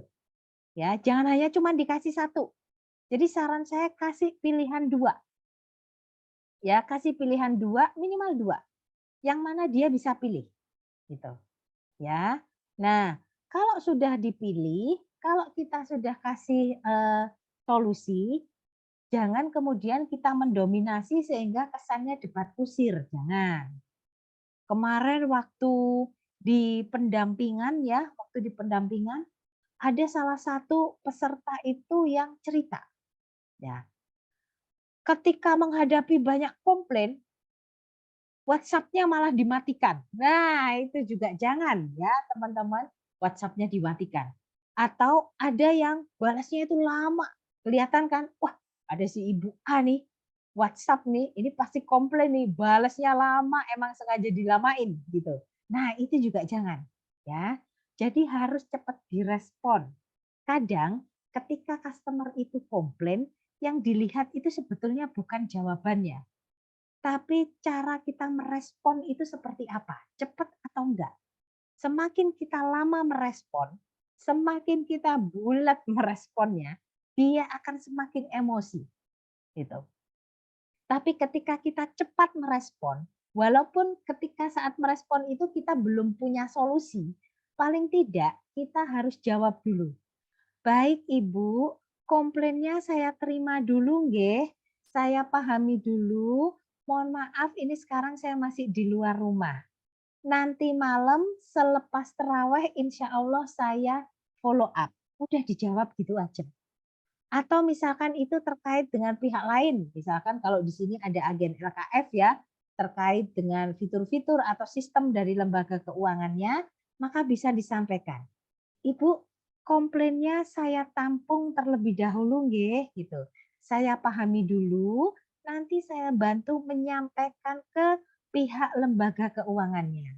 Mohon izin saya akan informasikan jawabannya maksimal lusa jam 9 pagi. Nah, biasanya dengan jawaban seperti itu, mereka akan bisa memahami. Kalau yang sudah dijawab begitu, mereka masih terus aja nanya, dengerin aja, kasih jawaban yang sama. Ya, jangan ikut kepancing emosi, jangan. Kasih aja jawaban yang sama. Ibu, mohon maaf sudah saya jawab seperti ini ya, di replay. Mohon waktu sampai dengan lusa jam 9. Karena saya harus informasi dulu kepada pihak lembaga keuangannya. Sudah titik. Jadi jangan kemudian teman-teman ikut balesin panjang kali lebar kali tinggi, jangan gitu. Nanti berpotensi debat kusir di sana, gitu ya. Jadi dengerin dengan baik, kasih solusi ya, kasih solusi, kendalikan emosinya, gitu. Saya pun begitu, gitu. Jadi ketika ada banyak yang curhat panjang lebar, saya juga butuh waktu untuk memahami ini maksud dari, curhatannya seperti apa. Saya pasti akan jawab, "Ibu boleh monggo silakan curhatnya dibanyakin. Izin saya jawabnya nanti malam nggih." Saya biasanya begitu, "Izin saya jawabnya malam nggih, saat ini saya masih sedang Zoom atau saya lagi briefing dengan tim." Nah, itu boleh seperti itu. Yang penting direspon duluan.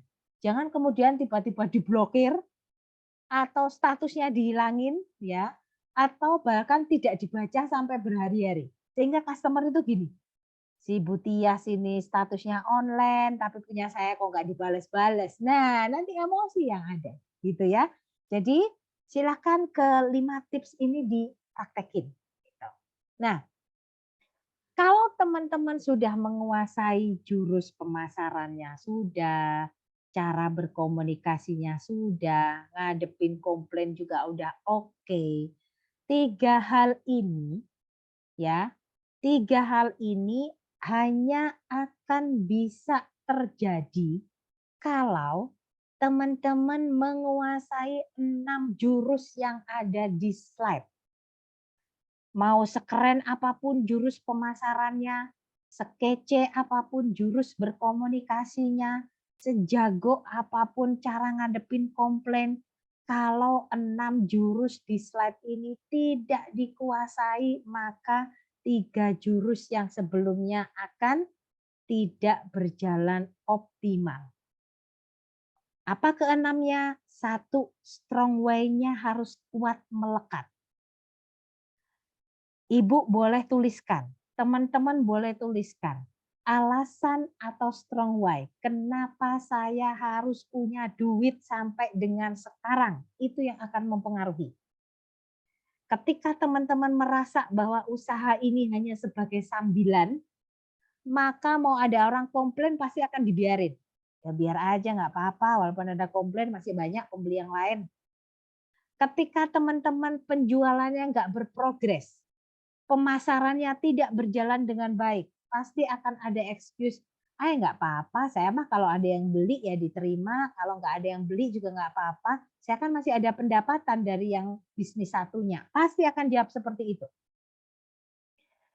"Ah, nggak apa-apa, ini mah cuman bisnis sampingan, saya iseng-iseng aja daripada, nganggur sambil nungguin suami, kalau dari suami mah masih cukup gajinya." Nah, maka coba tuliskan strong why-nya. Apa alasan terkuat kenapa saya harus punya duit sampai dengan sekarang? Karena treatment-nya akan berbeda. cara bagaimana mengimplementasikan jurus pemasaran, jurus komunikasinya pasti akan berbeda, tergantung dari strong why-nya. Yang punya strong why misal, kalau saya nggak hari ini tidak dapat 1 juta, maka besok saya pasti nggak bisa makan. Itu akan beda cara memasarkannya, cara berkomunikasinya dengan mereka yang nggak apa-apa, ini mah bisnis kan sambilan, saya cuma iseng-iseng aja sambil nungguin suami pulang kerja, pasti akan berbeda. Eksekusinya pasti akan berbeda, ya. Maka silakan dituliskan. Apa alasan terkuat kenapa teman-teman harus punya duit sampai dengan sekarang? Kemudian yang kedua, punyalah jiwa kompetitif. Harus punya jiwa bersaing, ya. Jiwa kompetitif harus punya, harus suka tantangan, ya, harus bangga dengan produknya. Diniatkan bahwa saya berjualan itu tujuannya adalah untuk bantu orang. Kalau kita mau dibantu banyak orang, kalau kita mau dibantu oleh nasabah, kita mau dibantu oleh pelanggan, maka sering-seringlah bantu orang lain. Ya, diniatkan jualannya untuk helping people. Business is about helping people. Itu yang selalu saya sampaikan. Gitu.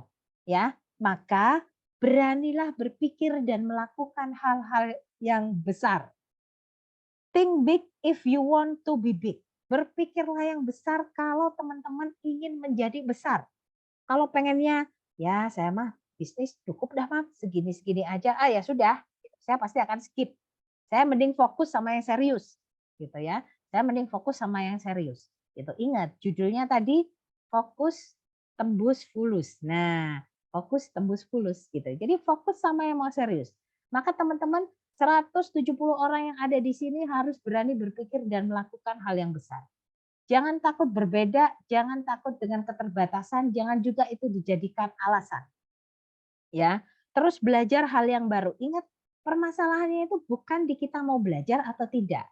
Bukan seberapa banyak duit yang kita punya. Tapi terbiasa atau tidak. Ya, bisa persoalannya itu bukan di bisa atau tidak bisa, tapi terbiasa atau tidak. Ya, terbiasa dengan perilaku baru, terbiasa dengan kebiasaan baru, terbiasa belajar hal-hal yang baru. Nah, gitu ya. Jadi berani berpikir dan melakukan hal yang besar.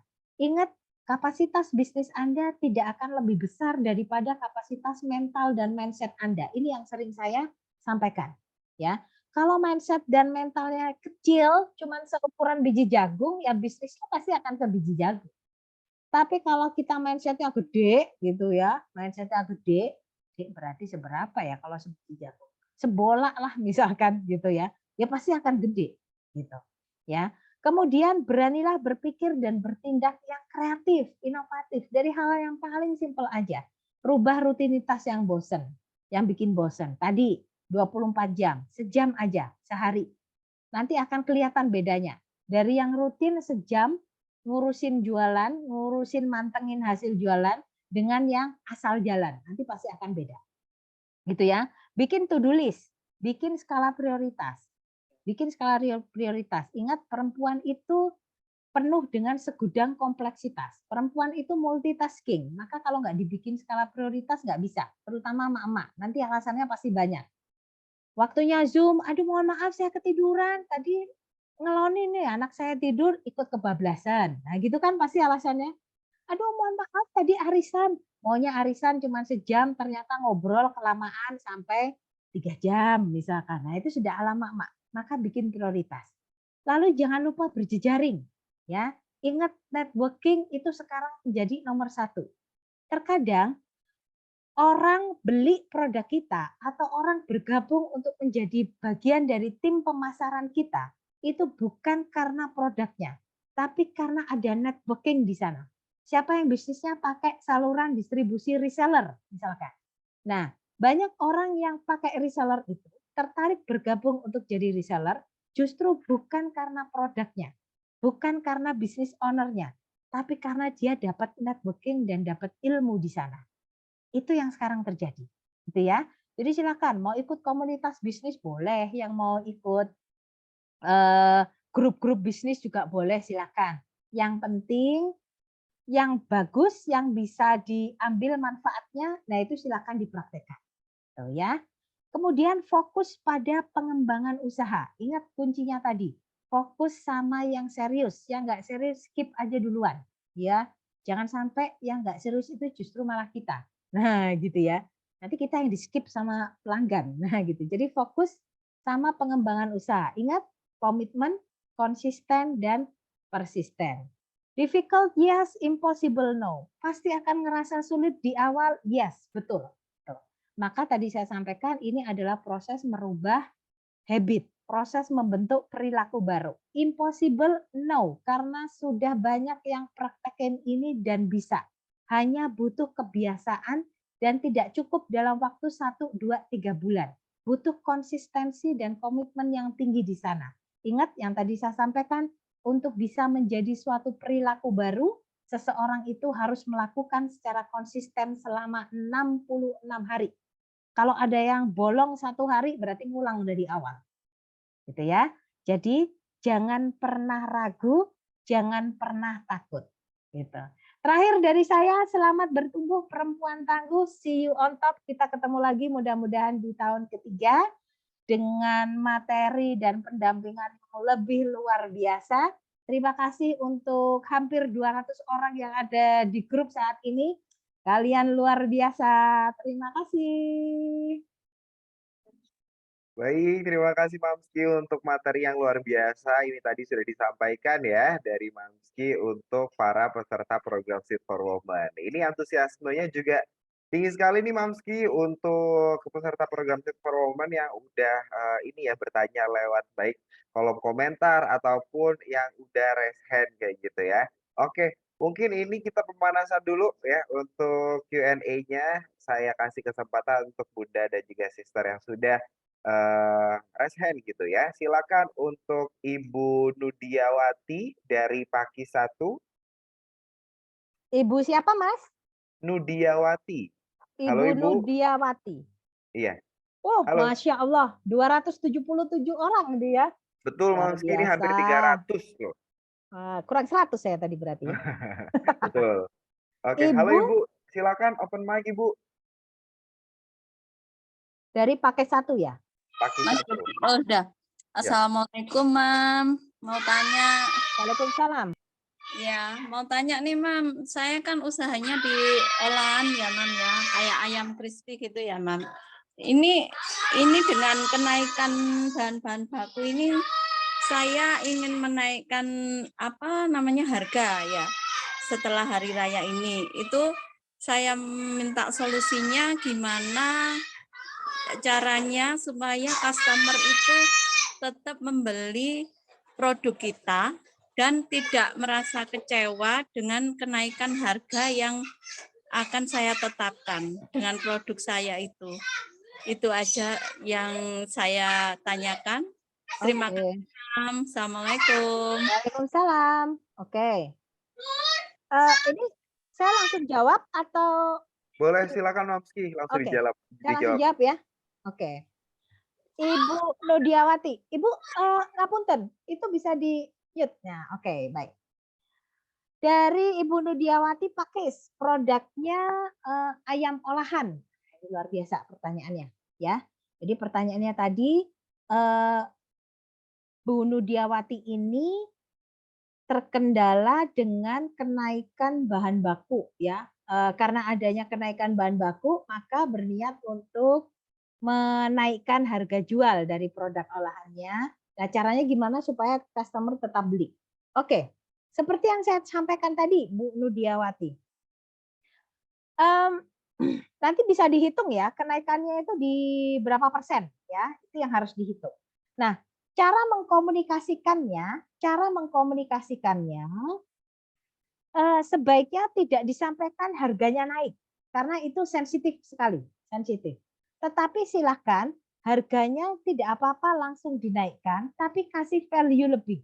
Value lebih itu apa? Misal, kalau selama ini packagingnya misal dari Mika gitu ya, atau dari kardus plastik gitu ya, kardus yang kotak itu, maka mungkin di packagingnya boleh dikasih garpu tuh, garpu yang plastik atau pisau yang plastik. Nah, mungkin kayak seperti itu, gitu. Jadi kasih benefit yang lebih. Kemudian edukasi mengenai benefit produk. Edukasi benefit produk. Jadi kalau misalkan promo, yang dipromokan jangan jual produk olahan harga sekian gitu, jangan harganya ditonjolkan. Tapi misal, sebentar saya tanya dulu, produk olahannya apa Bu? Bentuknya apa? Masih di unmute? Masih di mute? Ayam crispy. Ayam Ya. crispy, saya boleh tahu packagingnya dalam bentuk apa? Selama ini pakai itu kertas nasi, terus saya masukkan di tas kresek gitu. Oh, oke. Ya. Nah, coba begini, kalau ayam crispy ada 2 cara, Bu, untuk menyiasati. Satu dengan untuk menyiasati kenaikan harga bahan baku. Yang satu dengan menaikkan harga jual, itu opsi pertama. Kalau menaikkan harga jual, maka kasih value yang lebih dari produknya. Contoh, kalau selama ini dibungkus kertas roti, ya kertas yang coklat itu, nanti jangan dibungkus pakai kertas coklat, Bu. Ibu bisa pakai mika, misalkan, pakai mika yang tipis juga it's okay, tidak apa-apa. Jadi pakai mika, kemudian kasih saus di situ. Atau dibungkus pakai mika saja, mika yang kecil-kecil kan ada. Lalu kasih di kantong yang kayak paper bag kertas itu. Nanti masing-masing dihitung, Bu. Masing-masing dihitung dulu. Gitu ya. Jadi kenaikan harga ini di dalamnya sudah termasuk dari perubahan packaging. Sehingga ketika harganya itu naik, customer akan begini. Oh, harganya kayaknya lebih naik Rp1.000 deh. Oh iya, soalnya biasanya pakai kertas bungkusnya, sekarang pakai mika, lebih kelihatan cantik, ada sausnya. Ada sausnya, ada garpu kecilnya. Nah, itu silakan. Jadi tambahkan benefitnya atau value-nya. Nah, yang kedua, bisa saja kenaikan harga bahan baku itu tidak dengan menaikkan harga jual. Ada yang tidak menaikkan harga jual. Caranya apa? Di resizing atau di repackaging. Nah, yang paling banyak dilakukan biasanya di resizing tanpa mengurangi kualitas dari produk. Jadi ukurannya agak dikecilin, Ibu. Ukurannya agak dikecilin dengan tidak mengurangi kualitas produk. Nah, gitu ya Bu Nudiawati. Biasanya ada 2 ini yang dilakukan. Dengan menaikkan harga bahan baku, caranya tadi tambah benefit produk, atau melakukan resizing dengan tidak menaikkan harga jual produk. Nanti boleh dihitung HPP-nya, silakan mana yang lebih masuk, opsi 1 atau opsi 2. Itu ya. Ya. Oke. Terima kasih, Mas. Sama-sama. Solusinya. Ya. Silakan untuk penanya berikutnya. Oke, baik. Untuk penanya berikutnya, ini mungkin saya tanyakan pertanyaan yang sudah masuk dari kolom komentar ya, Bu Tias. Ini dari Ibu Susi Kurnia. Ini katanya, Bu Susi ini baru aja membuat usaha baru di bidang kuliner. Ini camilan siap konsumsi. Jadi apa yang seharusnya dilakukan ketika apa namanya penjual ini atau Bu Susi ini membagikan tester produk. Jadi misal di pameran nih Bu Tias, jadi biasanya orang kan ambil tester itu terus pergi gitu aja. Padahal dari Bu Susi ini pengennya mereka menyampaikan review tentang produk tersebut.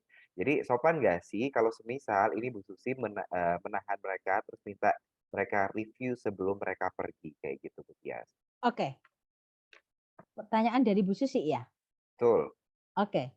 Ibu, kalau pengalaman saya dan teman-teman yang lain, justru malah harus dimintain review, Ibu. Gitu. Justru harus dimintain review.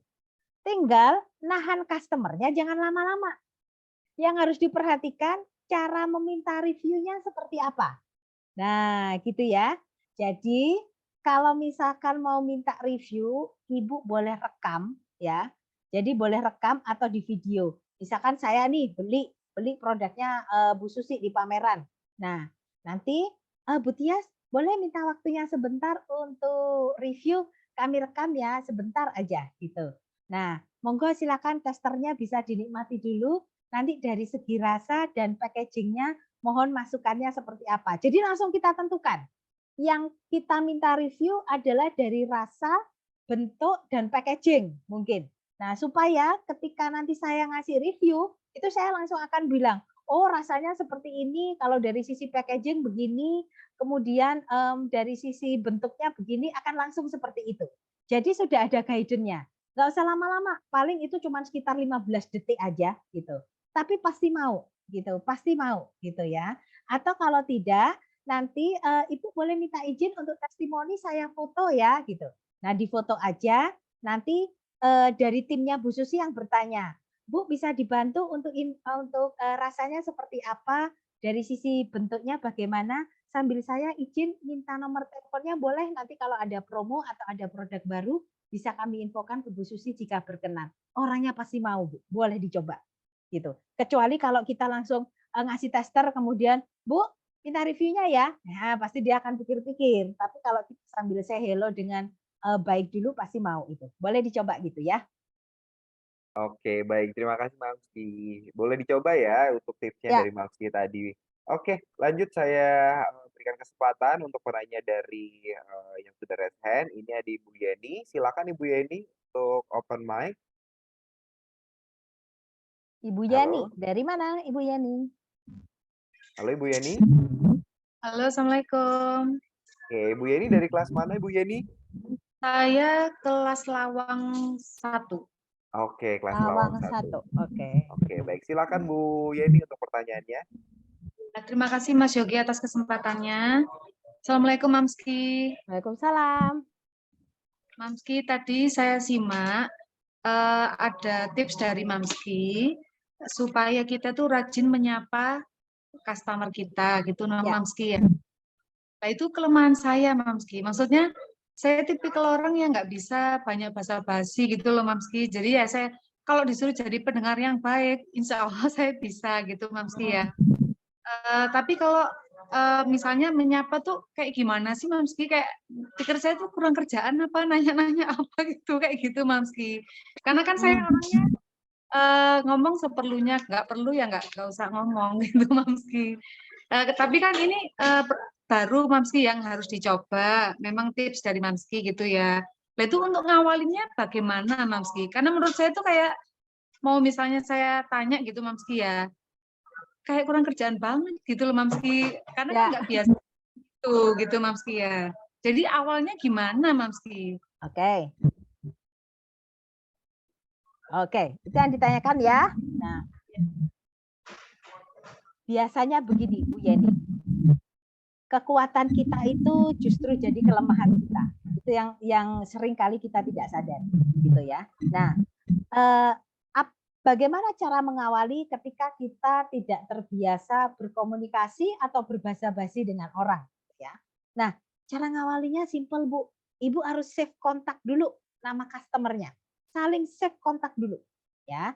Nanti setelah save kontak, Ibu bikin misalkan punya customer, Bu Yeni punya customer ada 50 orang. 50 orang ini silakan dibagi dalam setiap hari, Bu. Dibagi 5 hari deh misalkan. Berarti satu hari kan 10 orang ya. Nah, 10 orang ini silakan Ibu bikin template. Kan satu orang dengan yang lainnya dalam 10 orang itu kan nggak tahu. Kan nggak mungkin ada, oh kayaknya ini sama deh nyapanya kayak si Ibu itu kan nggak mungkin nggak tahu kan. Nah, Ibu bikin template. Hari Senin saya akan nyapa. Selamat pagi Ibu, perkenalkan saya dengan Bu Yeni. Kemarin kita ketemu di acara Basar Pemkot Malang gitu. Kebetulan produk saya ayam olahan misalkan atau apa gitu. Bisa izin nanti kalau misalkan ada promo atau info menarik saya bisa sampaikan ke Ibu ya, itu boleh gitu ya. Tapi kalau misalkan seperti itu masih grogi, bisa dengan cukup begini. Ibu perhatikan aja. Biasanya orang-orang itu kan bikin status ya Ibu. Bikin status WhatsApp. Nah, Bu Yeni komen di status WhatsApp-nya. Komen aja status WhatsApp-nya. Misalkan ada customer setelah saling save kontak, kalau saling save kontak kan biasanya statusnya muncul tuh. Nah, Ibu komen aja di statusnya gitu. Misalkan dia lagi jalan-jalan. Wah, ngabuburit kemana ini Bu? Nah gitu aja. Gitu. Jadi dari hal yang simpel-simpel dulu Bu. Gitu. Itu biasanya dari sana. Atau kalau Ibu sudah bikin jadwal, say hello biasa enggak apa-apa. Ibu bagaimana kabarnya? Sehat gitu, puasa lancar, sudah gitu aja. Nanti kalau yang bersangkutan jawab misalkan, ini dengan siapa ya, mohon maaf kok saya lupa, oh berarti belum save nomornya gitu. Di situ mulai kenalan, gitu enggak apa-apa. Yang penting tidak langsung dijualin gitu ya. Jangan langsung dijualin, sapa-sapa dulu, ngobrol yang receh-receh dulu nggak apa-apa. Kalau ibu juga masih grogi, masih ragu-ragu, itu kan soal kebiasaan ya Bu. Ibu bisa tunjuk orang lain, mau adminnya atau mau anaknya atau mau siapa boleh. Tapi saran saya sebaiknya Bu Yeni lakukan sendiri karena Bu Yeni kan yang paling paham ya dengan karakternya.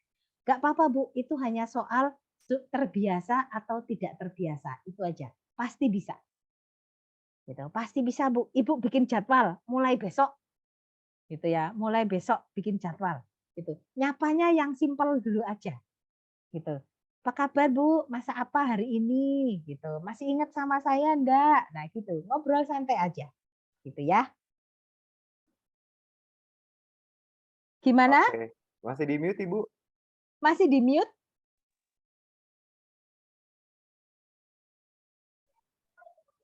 Yang disampaikan Mamski itu memang harus dilakukan ya, Mams. Iya. Saya aja melakukan Bu. Sekarang ke distributor saya itu saya ada jadwal gitu. Ke klien saya ada jadwal. Senin saya harus dengan siapa, Selasa siapa, itu sampai sekarang Ibu. Gitu. Karena proses belajarnya ada di sana, proses belajar untuk berkomunikasi. Gitu. Tadi jangan takut dengan keterbatasan. Udah hajar aja Bu, nggak apa-apa. Kan nggak ketemu, nggak tatap muka. Lewat tulisan doang kan. Nah, nggak apa-apa. Dibahas gitu Mamski ya. Saya bisa sih ngobrol, tapi kalau nggak ada apa-apa terus say hello itu saya yang maksudnya masih bingung di sana gitu Mamski. Ya, betul. Saya paham karena Ibu bingungnya karena di mindsetnya sudah terekam. Ini kok kayaknya kurang kerjaan banget ya. Nah, itu yang harus dihilangin dulu. Jadi mindsetnya harus diganti. Mindsetnya jangan kalau saya say hello kok kayaknya kurang kerjaan banget. Itu kayaknya udah nacep tuh di Bu Yani. Jadi harus diganti mindsetnya. Mindsetnya diganti. Ibu bikin tulisan yang gede, tempel di tempat yang mudah terlihat, di pinggir tempat tidur. Jadi kalau mau tidur miring kanan, miring kiri kelihatan. Wajib ngobrol dengan 10 customer per hari. Gitu. Tulis itu sudah. Gitu. Di tempat yang mudah terlihat. Mindsetnya diganti. Kalau nggak ngobrol, nggak dapet duit. Nah, misalkan gitu, Bu. Wajib ngobrol. Kalau nggak ngobrol, nggak dapet duit. Nah, gitu, Bu. Ya, mindsetnya dirubah dulu. Oke. Ya. Makasih Mamski. Sama-sama. Oke, baik. Terima kasih Mamski. Itu silakan ya Bu Yeni untuk dipraktekkan setelah ini. Oke. Next ini saya mau lanjut untuk pertanyaan yang ada dari kolom chat. Ini dari Ibu Fatima Zahra. Mau bertanya, ini Ibu Fatima Zahra ini selain membatik dan juga menjahit, Bu Fatima ini membangun kelompok wanita tani ataupun KWT gitu ya. Dan Ibu Fatima ini ditunjuk sebagai ketuanya dan juga Bu Fatima ini berinisiasi untuk membuat bubuk kopi. Tapi kebetulan ini belum laku gitu ya, karena ada yang lebih murah. Padahal udah dihitung untuk bahan semuanya dan juga untungnya, ini juga udah ngambilnya dikit gitu Mamski. Jadi gimana sih caranya untuk ngimbangin nih kalau yang di sebelah ini ternyata harganya lebih murah ternyata kayak gitu Mamski. Oke. Bu siapa tadi ya? Bu Fatimah Zahra. Oke. Bubuk kopi ada salah satu teman saya, beliau owner dari Blue Korinci, bubuk kopi yang ada di Medan. Sama beliau juga menggerakkan kelompok tani dari kopi di daerah Sumatera sana dan bisa menjadi besar sampai dengan sekarang. Nah, tips yang bisa saya sampaikan ke Bu Fatimah Azahra sama seperti yang tadi saya sampaikan di slide-slide sebelumnya. Ciptakan customer dengan benefit emosional. Ingat, ini berlaku untuk semua ya, semua jenis bisnis. Ketika kita tidak bisa mendeliver value produk atau manfaat produk dengan tepat, maka satu-satunya alasan orang untuk beli produk kita adalah karena harga. Yang dicari pasti harga yang lebih murah. Maka yang harus dilakukan oleh Bu Fatimah, dibantu oleh kelompok taninya adalah bagaimana cara mengedukasi atau menyampaikan benefit dari bubuk kopi yang ada di tempatnya Bu Fatimah. Ibaratnya begini, tadi yang saya sampaikan. Dari 100 petani bubuk kopi yang ada di Kota Malang, kenapa orang harus beli bubuk kopi merek Fatimah Az-Zahra? Nah, itu kenapa? Maka yang Ibu tonjolkan jangan harganya, tapi benefitnya. Oh, bubuk kopi di tempat saya itu mengandung 1, 2, 3. Ditanam di daerah yang 1, 2, 3. Menggunakan pupuk yang 1, 2, 3. Berkhasiat untuk 1, 2, 3. Nah, itu yang ditonjolkan. Gitu. Sehingga ketika orang melihat bubuk kopinya Bu Fatimah, orang akan langsung, wah ini kopi gue banget ini. Saya mesti beli nih kopi ini. Karena dia bisa bikin saya nggak cepet ngantuk untuk ngerekap data penjualan. Nah gitu Ibu. Jadi value dan manfaat produknya yang harus disampaikan. Jangan harganya. Bubuk kopi Fatimah Az-Zahra, harga 1/4 kilo sekian, 1 kilo sekian. Jangan. Tapi manfaatnya dulu. Harganya mah kecil aja di bawah gitu. Kalau orang tertarik dengan manfaatnya, mau harga berapapun pasti akan dibeli. Ingat tadi ya Bu ya, PR-nya Bu Fatimah, silakan nanti bisa disetor ya, disetor ke Mas Yogi PR-nya. Tuliskan dari sekian petani bubuk kopi, kenapa orang harus beli bubuk kopi di tempat saya? Udah, itu pertanyaan singkat tapi susah jawabnya, bisa setahun itu baru ketemu jawabannya. Gitu ya. Silakan Bu Fatimah. Jadi disampaikan benefit dan manfaat produknya, jangan harganya, gitu ya. Oke. Oke, baik. Terima kasih Mamski. Itu tadi ya dari Mamski penjelasannya. Mungkin pendekatannya beda nih. Jangan dari harganya, tapi dari sisi lainnya. Mungkin keunggulan dari bubuknya sendiri kayak gitu ya. Ya. Oke, baik. Mungkin satu pertanyaan lagi ya terakhir Mamski untuk sesi kali ini. Oke. Ini dari yang sudah raise hand, ada dari Ibu Istiqomah Rahayu. Silakan Ibu Istiqomah Rahayu untuk open mic-nya.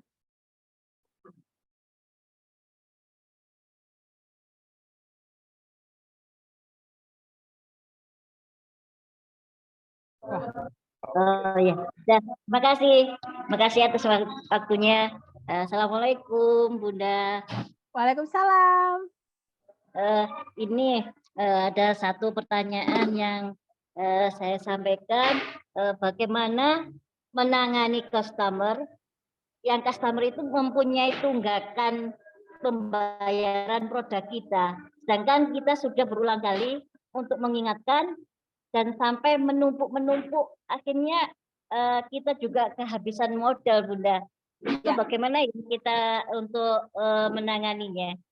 Ya, oke. Produknya apa Bu kalau boleh tahu?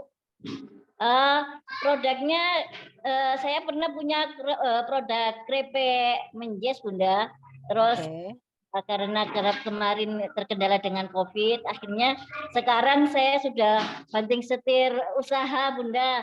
Lah ya, ada salah satu customer yang masih punya tunggakan. Nah, itu bagaimana caranya untuk menanganinya? Dan sedangkan itu tidak sedikit juga, Bunda.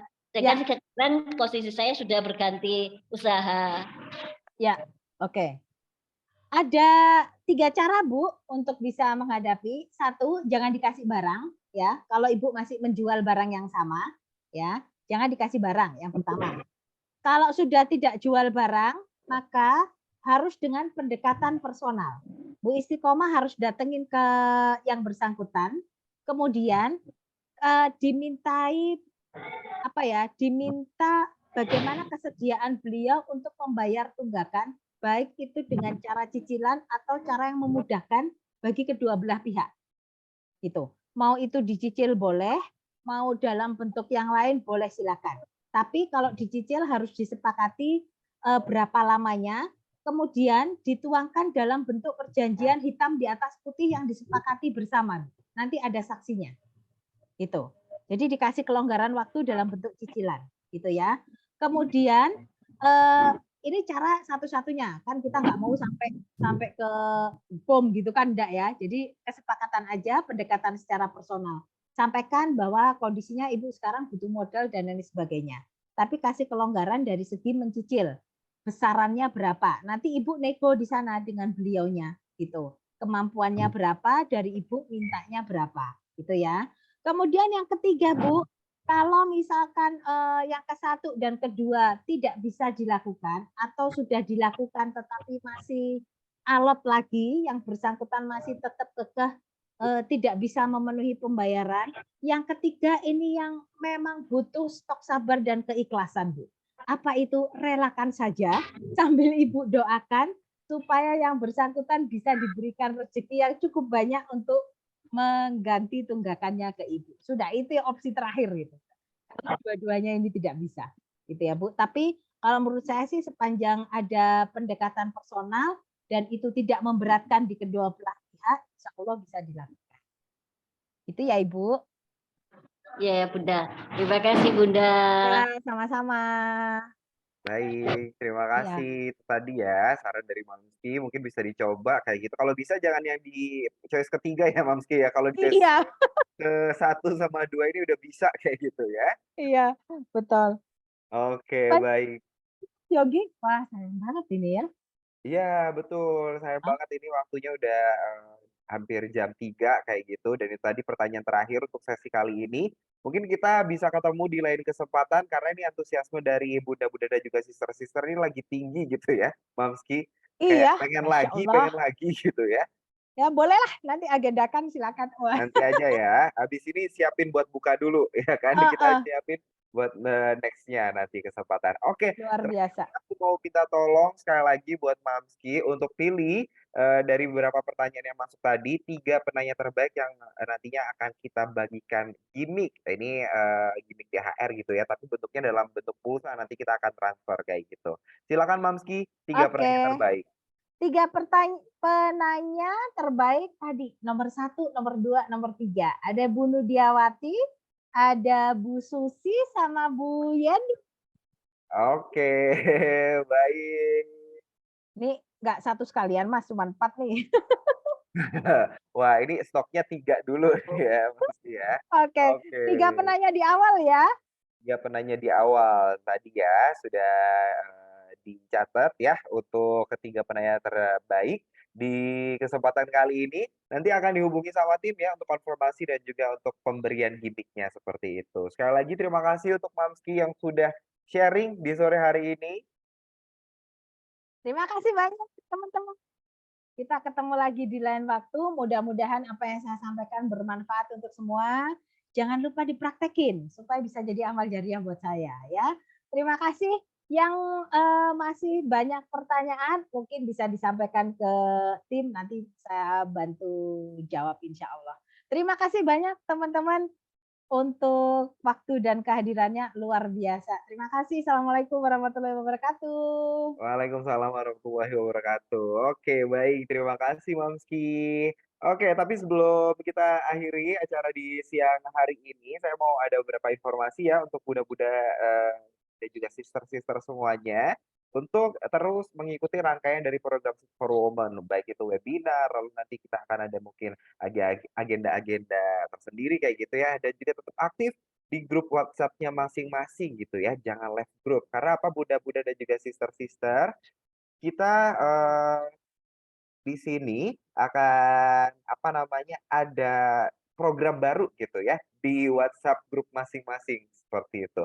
Setiap Rabu kita akan ada yang namanya Rabu Berilmu. Jadi di grup WhatsApp-nya masing-masing ini akan ada refreshment materi dari fasilitator supaya bunda-bunda dan juga sister-sister ini semakin ingat gitu ya materi-materi yang udah dipelajari di pelatihan. Jadi ada 4 bab materi di pelatihan itu akan di-refresh setiap hari Rabu gitu. Kita nyebutnya adalah Rabu Berilmu gitu ya, bunda-bunda dan juga sister-sister. Jadi walaupun sudah selesai nih pertemuan tatap mukanya barengan para fasilitator, masih tetap bisa gitu ya belajar bareng-bareng gitu, sendiri-sendiri sama bunda-bunda dan juga sister-sister semuanya.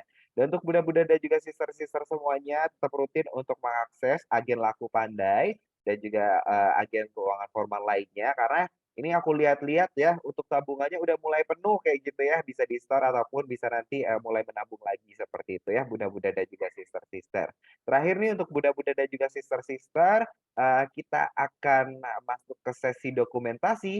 Jadi untuk Bunda-Bunda dan juga sister-sister, silakan untuk dinyalakan kameranya.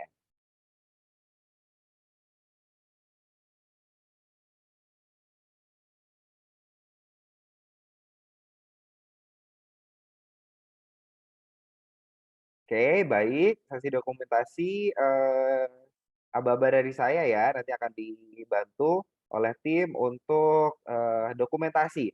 Untuk Bunda-Bunda dan juga sister-sister mungkin dari tim bisa, dibantu ya untuk dinonaktifkan terlebih dahulu kolom chat-nya, jadi nanti nggak ada foto yang ketutup sama chat. Oke, saya hitung, sampai 3, 1, 2, 3. Oke, boleh sekali lagi Bunda-Bunda dan juga sister-sister? Saya hitung ya. 1, 2, 3. Baik, sekali lagi saya ucapkan terima kasih untuk Bunda-Bunda dan juga sister-sister yang sudah hadir di acara webinar kali ini, dan juga terima kasih untuk Mamski yang sudah membagikan materinya di siang hari ini. Antusiasme Bunda-Bunda dan juga sister-sister keren banget. Semoga ini nggak luntur ya, dan juga tetap semangat untuk mengembangkan usahanya masing-masing seperti itu ya. Akhir kata, saya Yogi Rawan selaku host untuk webinar kali ini pamit undur diri. Mohon maaf apabila ada kesalahan kata. Kita ketemu lagi di agenda selanjutnya, tetap di program Seed for Women. Sampai jumpa Bunda-Bunda dan juga sister-sister. Sampai jumpa, terima kasih.